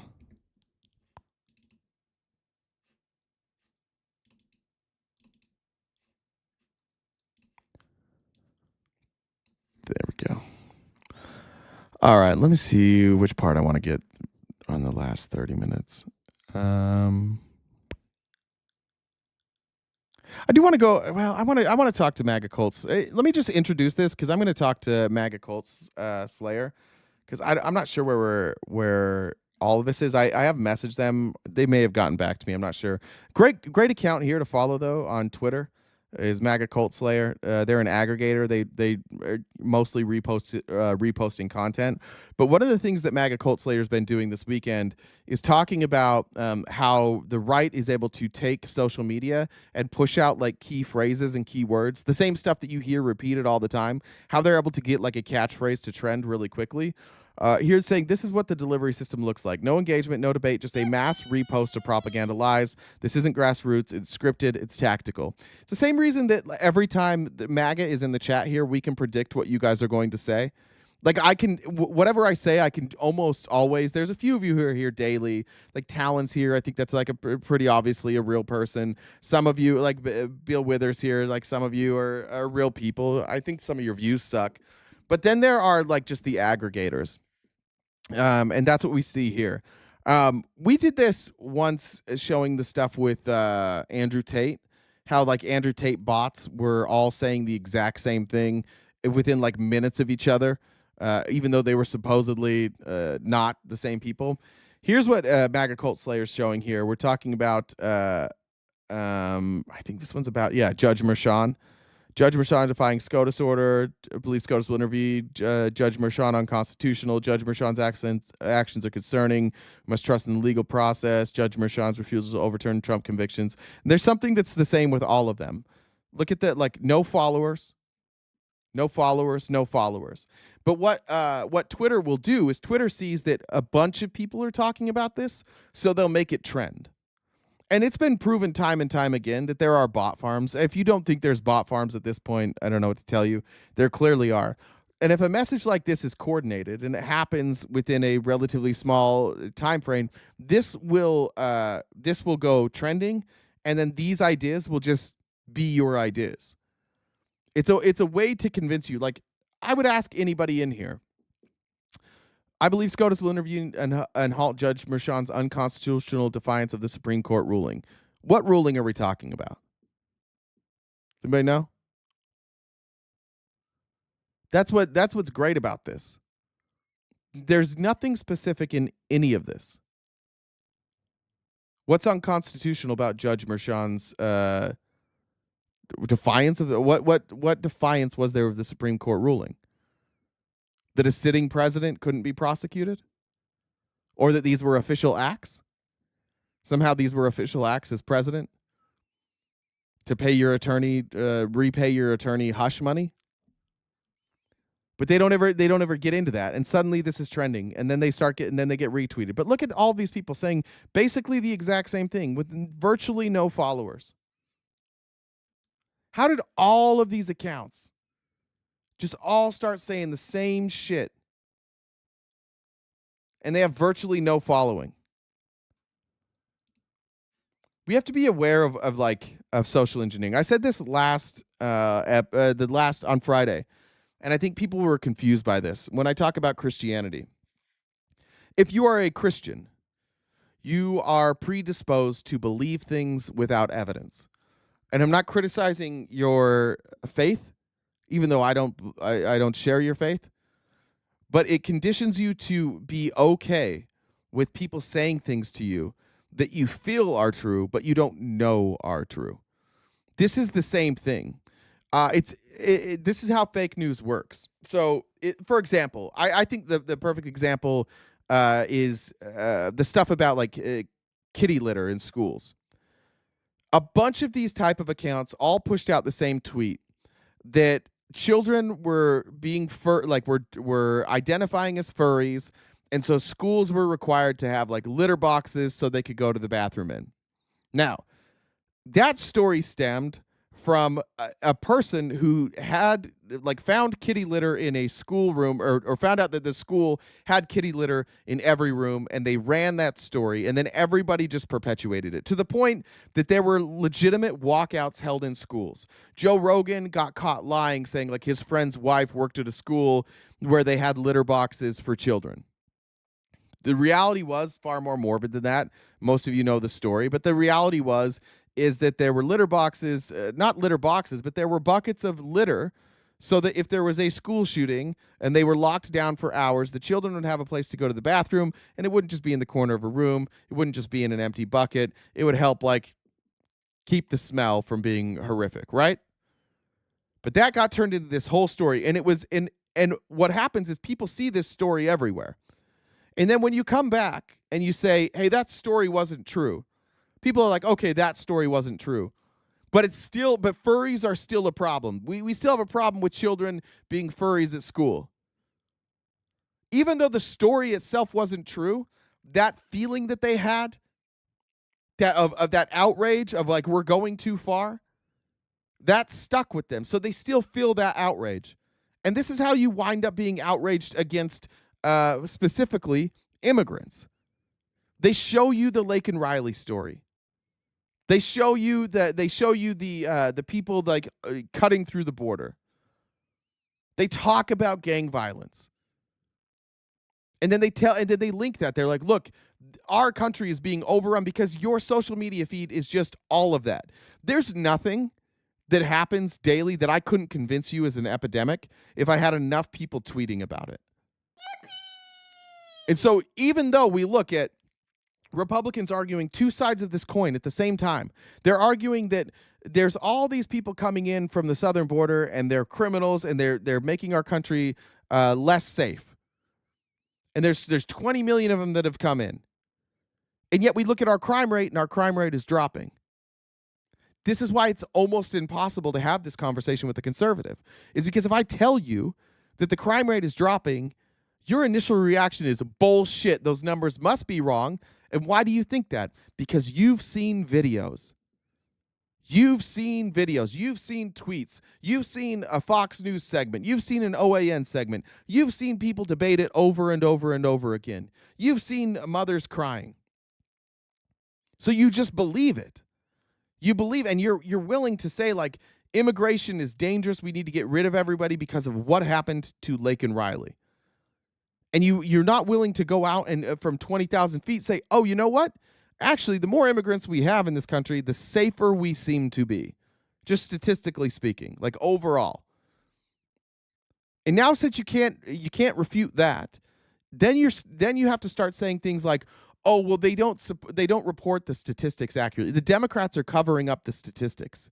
They're not telling you the truth about the statistics because they're actually the reason that these numbers don't add up is because it's all part of a greater plan to replace you. And they control everything. So they control the FBI reporting. They control the crime reporting. This is all part of their plan. So when they bring statistics to you, don't believe it. Because you saw the video. You know the name Laken Riley. You know that name. Remember the name. Don't remember the statistics. Remember the names. And then when you see people being ripped away from their children by ICE agents, your mind will think about Laken Riley and not about the mother who's being ripped away from her child. You won't think about that. You won't think about how it might feel for you to be ripped away from your child. What if you're just wrongfully accused? What if you just happen to be, let's say you happen to be a single mother and you have Hispanic children and ICE thinks that you're somebody else and you're walking down the street with your children and ICE grabs you and they detain you and they grab your children and they rip you away from your children and your children are screaming, "That's my mom."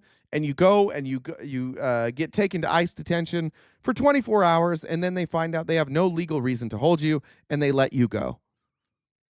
Well, Republicans are going to say that just happens. It happens sometimes. People make mistakes. But for you, your children won't recover from that for a very long time. Now your children have dealt with an incredibly traumatic experience, and forever they will be afraid that their mother could just be ripped away from them. And you're a single mom, and there was nobody else there. So maybe they wound up just being in an ICE detention themselves. Maybe they wound up being in the custody of the state. And you're willing to overlook that because, again, Laken Riley, that's fine. We can trample on some people's rights because if we don't stop this now, we're all Laken Riley. Even though statistically speaking, that's not true. Statistically speaking, you're more likely to become Laken Riley at the hands of a white Christian conservative than of an immigrant. But again, they tell you the story and they fill you full of shit like this and rhetoric and anger and fear-mongering so that you're not even afraid of the right people. The people that are most likely to cause you problems are not immigrants. The source of most of your problems have nothing to do with immigrants. Well, we live in an echo chamber. No, this is statistic. You live in an echo chamber. That's why this is uncomfortable for you right now. Because I'm citing statistics and you're citing stories, just like always. You think that this is a bigger problem than it is. I live in Arizona. I live in a border state. I live in a place where way more people are here illegally than you would think, and it is not increasing our crime. In fact, I've had, since I've lived in this house, I have had 2 people break into my car and 1 person attempt to break into my house. And all 3 of those people were white. All 3 of them. I live in a place where we have a very large Hispanic population. A very large percentage of our, I don't know percentage, a significant portion of our Hispanic population are not here legally. And yet that's not usually who commits the crimes. If I go through my local police report and we look at the arrests, it's almost never somebody that's here illegally. Those people are terrified to commit crimes. Crime is much lower for them. It's almost always just white dudes. The most horrific crimes seem to be mostly white dudes here. It's not a real epidemic. What you're being told, this fear that you're being sold about immigrants, it's just not real. There are violent immigrants. There are violent non-immigrants. Immigrants commit crimes at lower rates than American citizens. And if we can't agree on that, then I think this is why we get to a place where we're fascist. Where you guys are willing to blame all of the problems that we have on a handful of immigrants. Amy Lynn said, Jay, in 1980s, we had litter boxes everywhere. It was for vomit and blood. Is that a real thing? Like for nuclear fallout? Is that what that was going to be for? Meow, thank you for the super chat there. I was born in the 80s, but I don't remember any of that. So I was only alive for part of the 80s, and most of it I don't remember.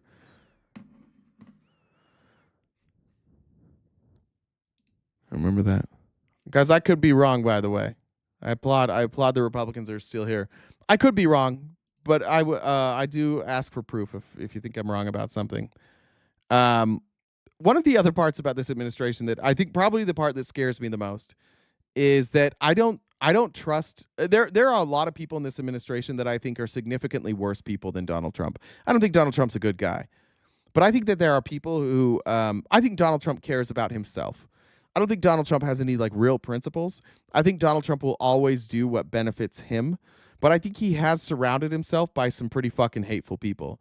And Donald Trump doesn't seem to have a clue what's going on in his administration. He doesn't seem to care a whole lot about what's going on. This is a compilation that was put together by who did it? I think MSNBC did this. Of all the of Donald Trump just saying like, I don't know. He doesn't seem to have a clue in hell what's happening. Are your administration sending migrants to Libya? I don't know. You'll have to ask Homeland Security, please. You just announced a new nominee for the U.S. Surgeon General who never finished her residency and is not a practicing physician. So can you explain why you picked her to be America's top doctor? Because Bobby really thought she was great. I don't know her. Do you have the power to bring Abrego Garcia back as the Supreme Court? Well, I have the power to ask for him to come back if I'm instructed by the Attorney General that it's legal to do so. But the court has ordered you to facilitate that I'm not the one making this decision. We have lawyers that don't want to do this. But the buck stops in this office. No. I'm not sure he knows what's going on, or he just doesn't want to take accountability. It's one of those two. Like, can you guys be honest? Which one is it? Does he not know, or does he just not want to be held accountable? Which one is it? Desiccates to dry wet area. I'm not sure where we're at on that. This is an article you guys can read. I won't read through it today, but Politico did this. FedEx, they gave Trump $1 million, and then they put one of their board members as somebody to lead the U.S. Postal Service. That's good. That's just literally taking a competitor, the USPS, and putting a member of your company's board in charge of your competitor. No, there's no conflict of interest there. 6 cents, Amelia. Thank you for the super chat. Appreciate you. I don't know, Jen. Will you give me an updated total? I don't know if that one's right or not. And then go from there. Oh, shit.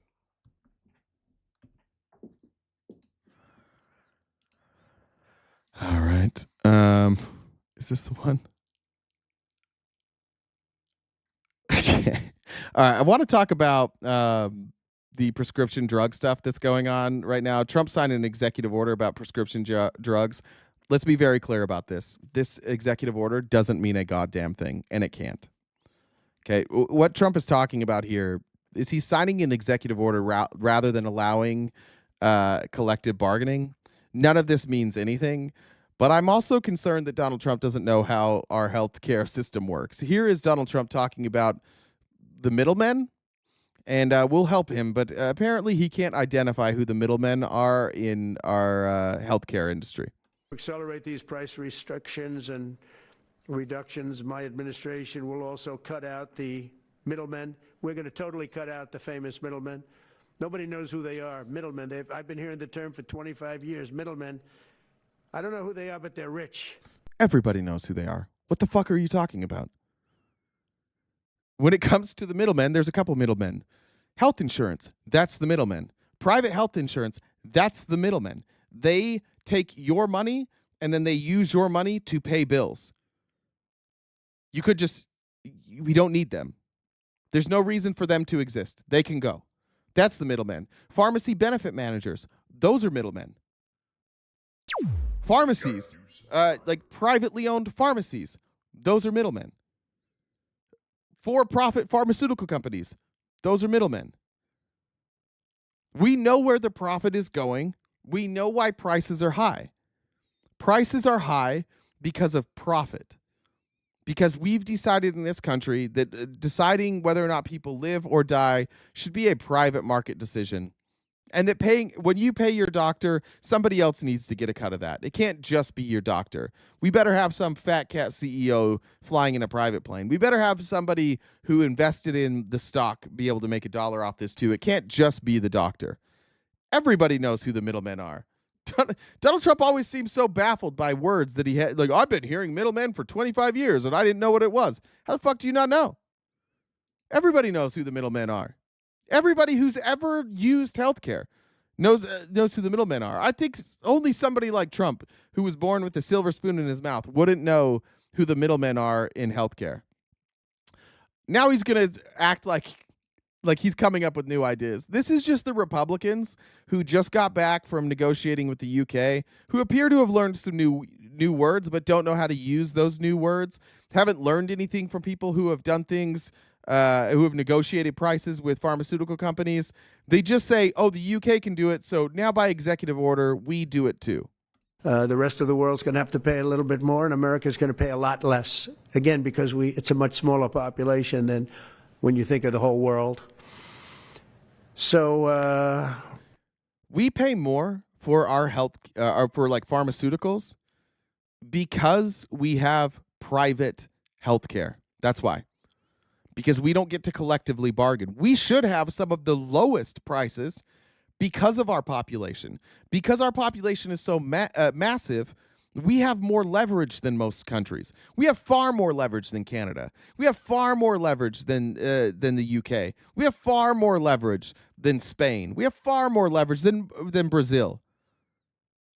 But we don't use our leverage. We hand our leverage off to private insurance. Hey guys, we have all this power to have affordable health care. Why don't you guys just take it instead? You guys have all the leverage now. Don't worry, we will not collectively bargain against you.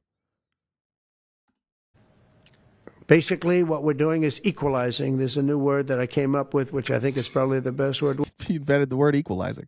We're going to equalize. We're all going to pay the same. We're going to pay what Europe's going to pay. We're going to all pay. Now, there may be some countries in dire need, and I would be willing to. How would we do that, Donald? How would we pay what Europe pays? By collectively bargaining? By capping prices? By capping profit? Yeah, the same shit Bernie Sanders has been saying for 20 years. The same shit Obama tried to do. The same shit Republicans have been arguing with me about for the last 3 years. Capping prices, capping profit, collectively bargaining, using the federal government as a tool to protect ourselves against pharmaceutical companies. Yeah, universal health care. It's what you're talking about here, Donald. I've said for a long time that if Donald Trump is the most powerful president in the history of our country, and if he really wanted to be a great president, he could do universal health care. He's there. He could. That's the next step. The next step is universal health care. And if he had any courage, he would do it, because nobody can stand in his way. Everybody in here in the chat who has argued against universal health care, tomorrow they just be like, yeah, dude, we're doing universal health care. Fuck you, libs. Now what? Now what? You guys are hypocrites. You still don't like Trump. Well, I still wouldn't like him, but I would celebrate universal health care. Yeah, you can even call it Trump care. I don't give a fuck. But that's what he's doing now. He's just taking ideas from the far left, because he went to the UK and he found out, some of you are, that the reason that their prices are lower than ours is because of collective bargaining, because they eliminated the middleman. And the middleman was private health insurance and pharmacy benefit managers. The thing they're removing in those other countries is capitalism in the healthcare industry.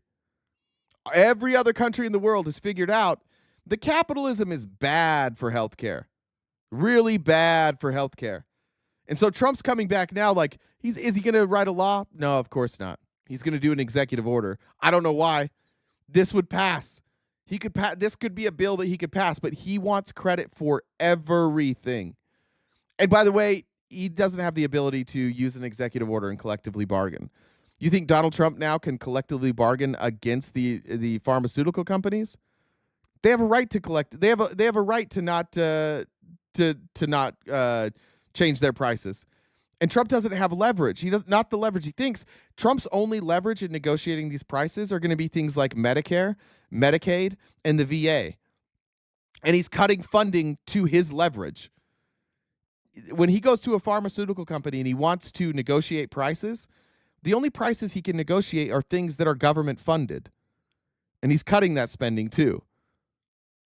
if we just said Medicare for all and we started that tomorrow, then Donald Trump could go to these pharmaceutical companies with the most leverage possible, with the leverage of the entirety of the American population, 330 whatever million. And he could go to the pharmaceutical companies. He could say, cut our prices or get fucked. And there's nowhere else they can go because nobody else has private health insurance. Nobody else is going to allow them to gorge. And their stocks are going to crash. And then what do you guys do? Then what do we figure out? Like we're at the point where like Trump's only option is to do the shit that Bernie Sanders has been begging you guys to do for 20 years. And it's nice to have you on the team. It's nice to have you guys here with us, where we're talking about using our collective bargaining power to collectively bargain, just like we've been begging you to do. So welcome to the team. It's good to have you. What do you mean cry? We're on the same team. Republicans can't even figure out right now we're all on the same fucking team. How are you arguing with me right now? Are you arguing? Me and Trump are saying the same shit. This is why we're broken. Even when we're agreeing, you guys have figured out a way like, oh, fuck, cry more. I don't think are you not following this? Are you unaware of what these words I'm saying mean? We're saying this, me and him are saying the same fucking thing right now. I'm just giving him good advice on how to have more leverage. Sacrifice that, but and help them. But it's called Most Favored Nation. We are going to pay the lowest price there is in the world. We're not. The rest of the world's going to have to pay a little bit more, and America's going to pay a lot less. No. Probably not, unless he can figure out a way to collectively bargain with the power of the entire country, which would be Medicare for all. There we are. Welcome to the welcome Bernie Bros. We've gone full circle. For those of you who were like Bernie voters who then became Trump voters, welcome back. Andrea said, my tariff payment for the week. Thanks for all you two do. Thank you, Andrea. How much time? We have 10 minutes left. All right, let me move on here. I'm just going to trust you guys. Let's see if we can knock that out in the rest of the time. I'm not going to do any adding or subtracting.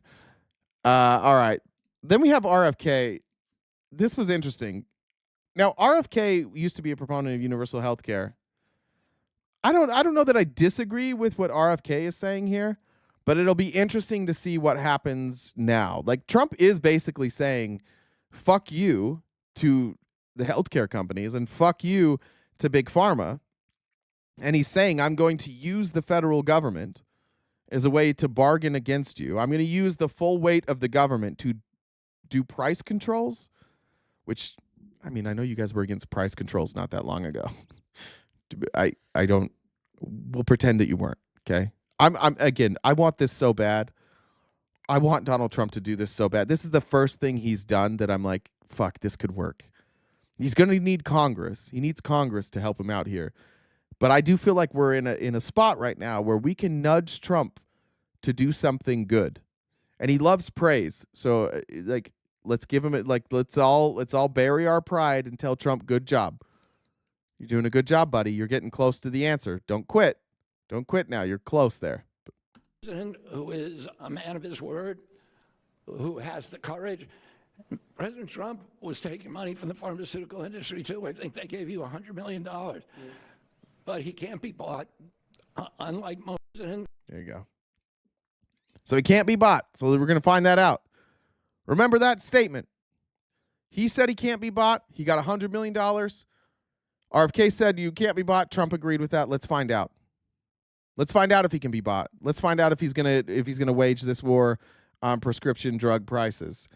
This was his story, by the way. This just makes me laugh. I'm not.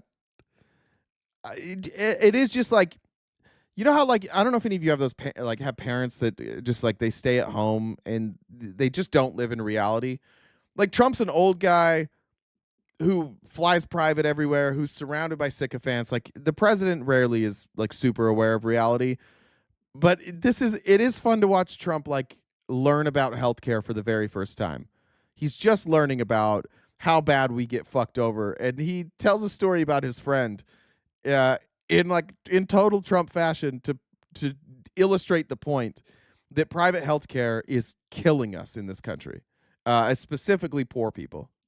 I mean, I'll tell you a story. A friend of mine who's a businessman, very, very, very top guy. Most of you would have heard of him. A highly neurotic, brilliant businessman, seriously overweight, and he takes the fat shot drug. And he called me up, and he said, President, he calls me, he used to call me Donald, now he calls me President, so that's nice respect. But he's a rough guy, smart guy, very successful. Do you know why I believe this story? Because he didn't say sir. Remember, we've been saying this for a long time. When Donald Trump tells a story that's true, he doesn't mock the person's voice. Sir! He said, sir, I can't believe how amazing you are. I believe this story because he didn't call him sir. He's not making him look weak. He's not making him look like he's groveling. He's just talking about a story that actually happened. This is when Donald Trump tells a real story. You now have seen the difference between Trump telling a story that probably happened versus definitely did not happen. Very rich. I wouldn't even know how we would know this, but because he's got comments. President, could I ask you a question? What? I'm in London, and I just paid for this damn fat drug I take. I said, it's not working. He said, I just paid $88. And in New York, I pay $1,300. What the hell is going on? I mean, I'll tell you a story. A friend of mine who's... What the hell is going on? Markup. Why is it $80 over there? Because if they try and sell it for $1,300, they say, fuck you. We'll go to somebody else. But in America, we don't get to do that. Because it doesn't matter. This is the difference. Like, in the UK, or if we had a universal healthcare system, let's say that you wanted to cover Ozempic, and you can get it for $80, you can get it for $1,300. And you go to Ozempic, and you're like, you're going to sell it to us for $80. And you're going to have a profit margin of 20%. And they're like, well, we want a 400,000 or 4,000% profit margin. And you say, okay, we'll go to somebody else. Now Ozempic is gone. But if Ozempic goes to, let's say, Aetna or Blue Cross Blue Shield, and they say, this is $1,300, Blue Cross Blue Shield goes, okay, we'll have to raise our prices on our customers. And Ozempic goes, okay. And Blue Cross says, okay. And then the stock price for Blue Cross goes up because now they have more revenues. And the stock price for Ozempic goes up because they have more revenues. And they win. And every other country has figured out, like, no. No, why would we do that? Why wouldn't we just get a fair price? Not in America, not in free market capitalism, not in trickle-down economics. He's already, like, we've been making these points for 10 years. Ever since I've been on, like, online doing this, I've been making these same points, arguing with Trump supporters, and they're like, that's not true. And now Trump is saying it. This is a very vindicating day for me. I got to be honest. I feel good today. I don't know what he's going to do with this. I'm going to guess no follow through.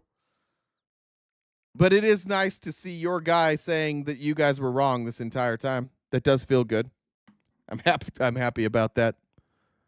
Our health is incredibly important, and it could be so much more affordable. We could provide health care for everybody for literally less than what we're paying now. You're more bleeding heart than even I am. I'm a bleeding heart. You're right. So there you go. Look at this. Look at us coming together. Who thought that Trump and me would come together today? Lost another 100 viewers. Ozempic in Germany is $50 a month. That's crazy. That's absolutely crazy. Yeah, Waffle kind of mocked his voice and then called him Mr. President. Theory fell apart instantly. No, it's sir. It's the sir with his voice. Every time Trump says somebody called him sir, you know he's lying. All right. Was there any more on the healthcare stuff that I wanted to cover? I don't think so. Got that. All right. Last thing I want to talk about is just the House bill. So the House bill, which we talked about today, which, again, they say they're not going to cut Medicare. House Republicans unveiled the cost-saving centerpiece to President Trump's big, beautiful bill. It's just late Sunday, at least $880 billion in cuts, largely to Medicaid, to help cover the cost of $4.5 trillion in tax breaks. I don't know why it's so hard to convince Republicans that a tax cut is a revenue loser. They have convinced you that when we cut taxes, revenues go up. But what they don't ever show you is that, like, before they cut taxes, revenues were going up faster. And when they cut taxes, it slows how much revenue goes up. They always show you, like, look, it still went up. Yeah, but if it doesn't keep up with spending, then it's still bad, right? So if your revenues go up but your spending goes up, who the fuck cares? Who cares if your revenue went up? Spending went up, and it outpaced it. If revenue stayed neutral and you stayed neutral on spending, that's better than revenues going up and you outspending it. They never show you the other side of that equation. But part of the $4.5 trillion that we're going to lose in revenue due to tax breaks, $880 billion of that they want to make up in cuts to Medicaid.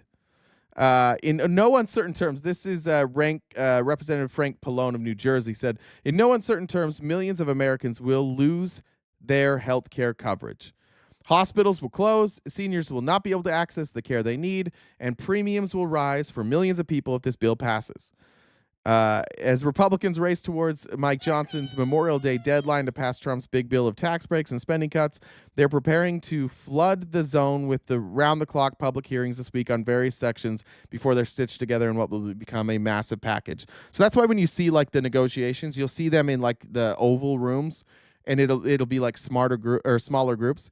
They all have, like, these votes have to go through committees, and they break down the cuts in each committee. More than a dozen House Republicans already have told Johnson and the GOP that they will not support cuts to the healthcare safety net programs that residents back home depend on. Trump has shied away from a repeat on his first term, vowing there will be no cuts to Medicaid. And this is where we have to say, like, are you in on it? Are you dumb? Trump keeps telling you there's no cuts, but there's cuts. $880 billion in cuts. So now I've got a question for you. Like, when it's proven that there's cuts, but Trump says there's not cuts, why doesn't that make you think, maybe he's lying? They're clearly cutting.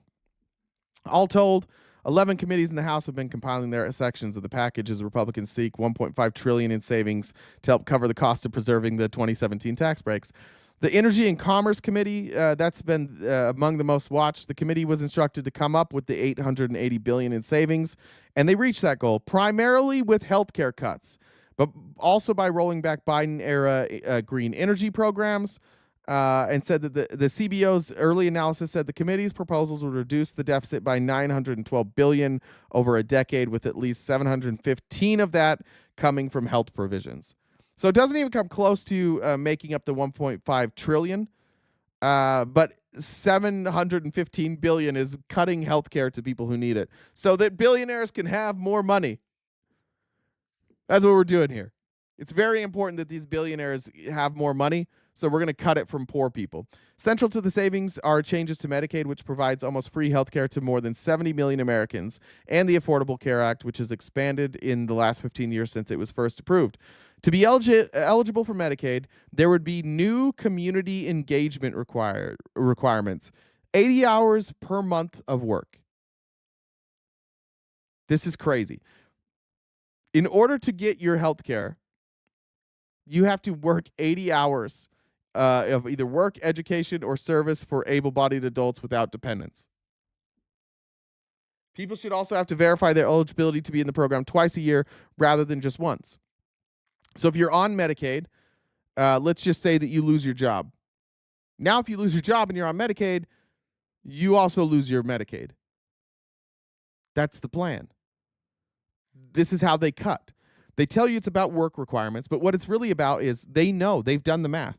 If we make this rule of 80 hours of work per month, this many people will fall off. They don't ever dig into, like, why people fall off, but this many people will fall off and we will no longer have to pay for them.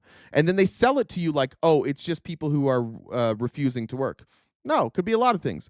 Could be a disability, could be an injury, could be you have a child, could be no work available. Could be a lot of things.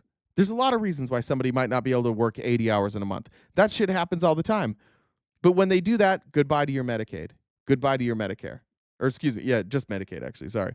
This is likely to lead to more churn in the program and present hurdles for people to stay covered, especially if they have to drive far to a local benefits office to verify their income in person. Part of the other strategy is to eliminate online access so that you have to do this in person. Well, now you're eliminating people who don't have cars, or now you're eliminating people who live rurally, or people who can't afford to pay an Uber or a Lyft to get them there. But again, the idea is just to find ways to eliminate people off the rolls. Sure, some of these people might be gaming the system. It's entirely possible that there are people gaming the system, but we're going to hurt people who aren't gaming the system too. All in order, once again, to save money so that you can justify giving rich people more tax breaks. It's literally stealing from the poor to give to the rich. Many states have expanded their Medicaid rosters thanks to federal incentives, but the legislation would cut a 5% boost that was put in place during the COVID-19 pandemic. Federal funding to the states for immigrants who have not shown proof of citizenship would be prohibited. Now, this might sound good to you in theory, that we got rid of the 5% boost, but this 5% boost was made to make up for the fact that we have a massive wealth gap that is increasingly getting larger. And a middle class who increasingly cannot afford health insurance, and the poor who definitely can't afford health insurance. So while we have the number of people expanding who can afford to pay for things every month, we are cutting that 5% boost.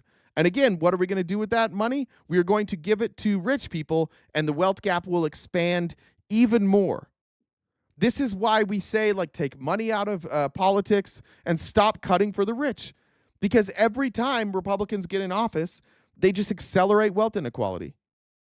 Again, like, it's one thing if they were saying this, like, it's one thing if we were tapped out and Republicans were being like, look, we have to cut.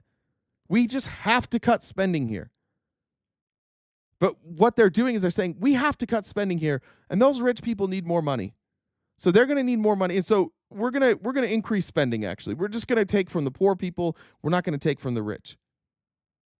Nobody would design their own country this way. None of you would design your country this way. If you were starting from scratch, you wouldn't design a system where the rich have all the influence, they have all the money, they can pay for everything, and like 50% of America can't afford an emergency. You would not design your country to be that way. So if our design has left us with the result that that's the reality of our country, then we need to fix the design. We need to change the design. We need to fix the flaws.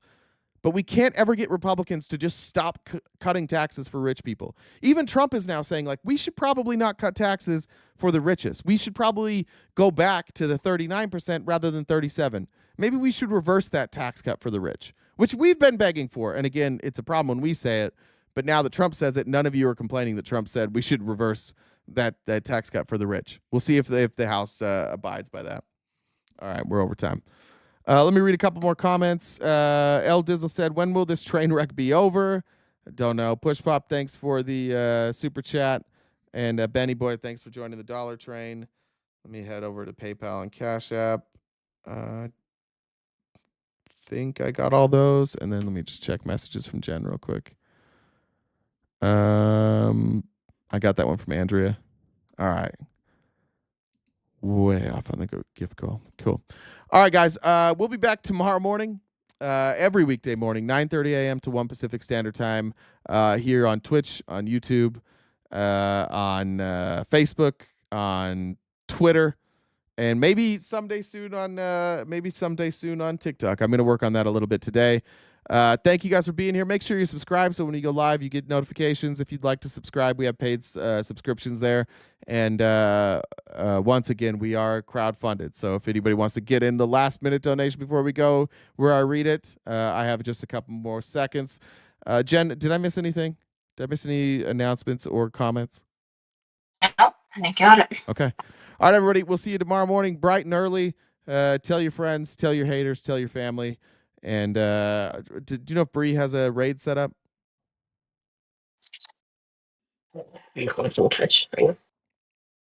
Okay. Well, if there's a raid set up, you may have a raid. If not, I will see you guys tomorrow morning. Stay cute and cool and have a great summer.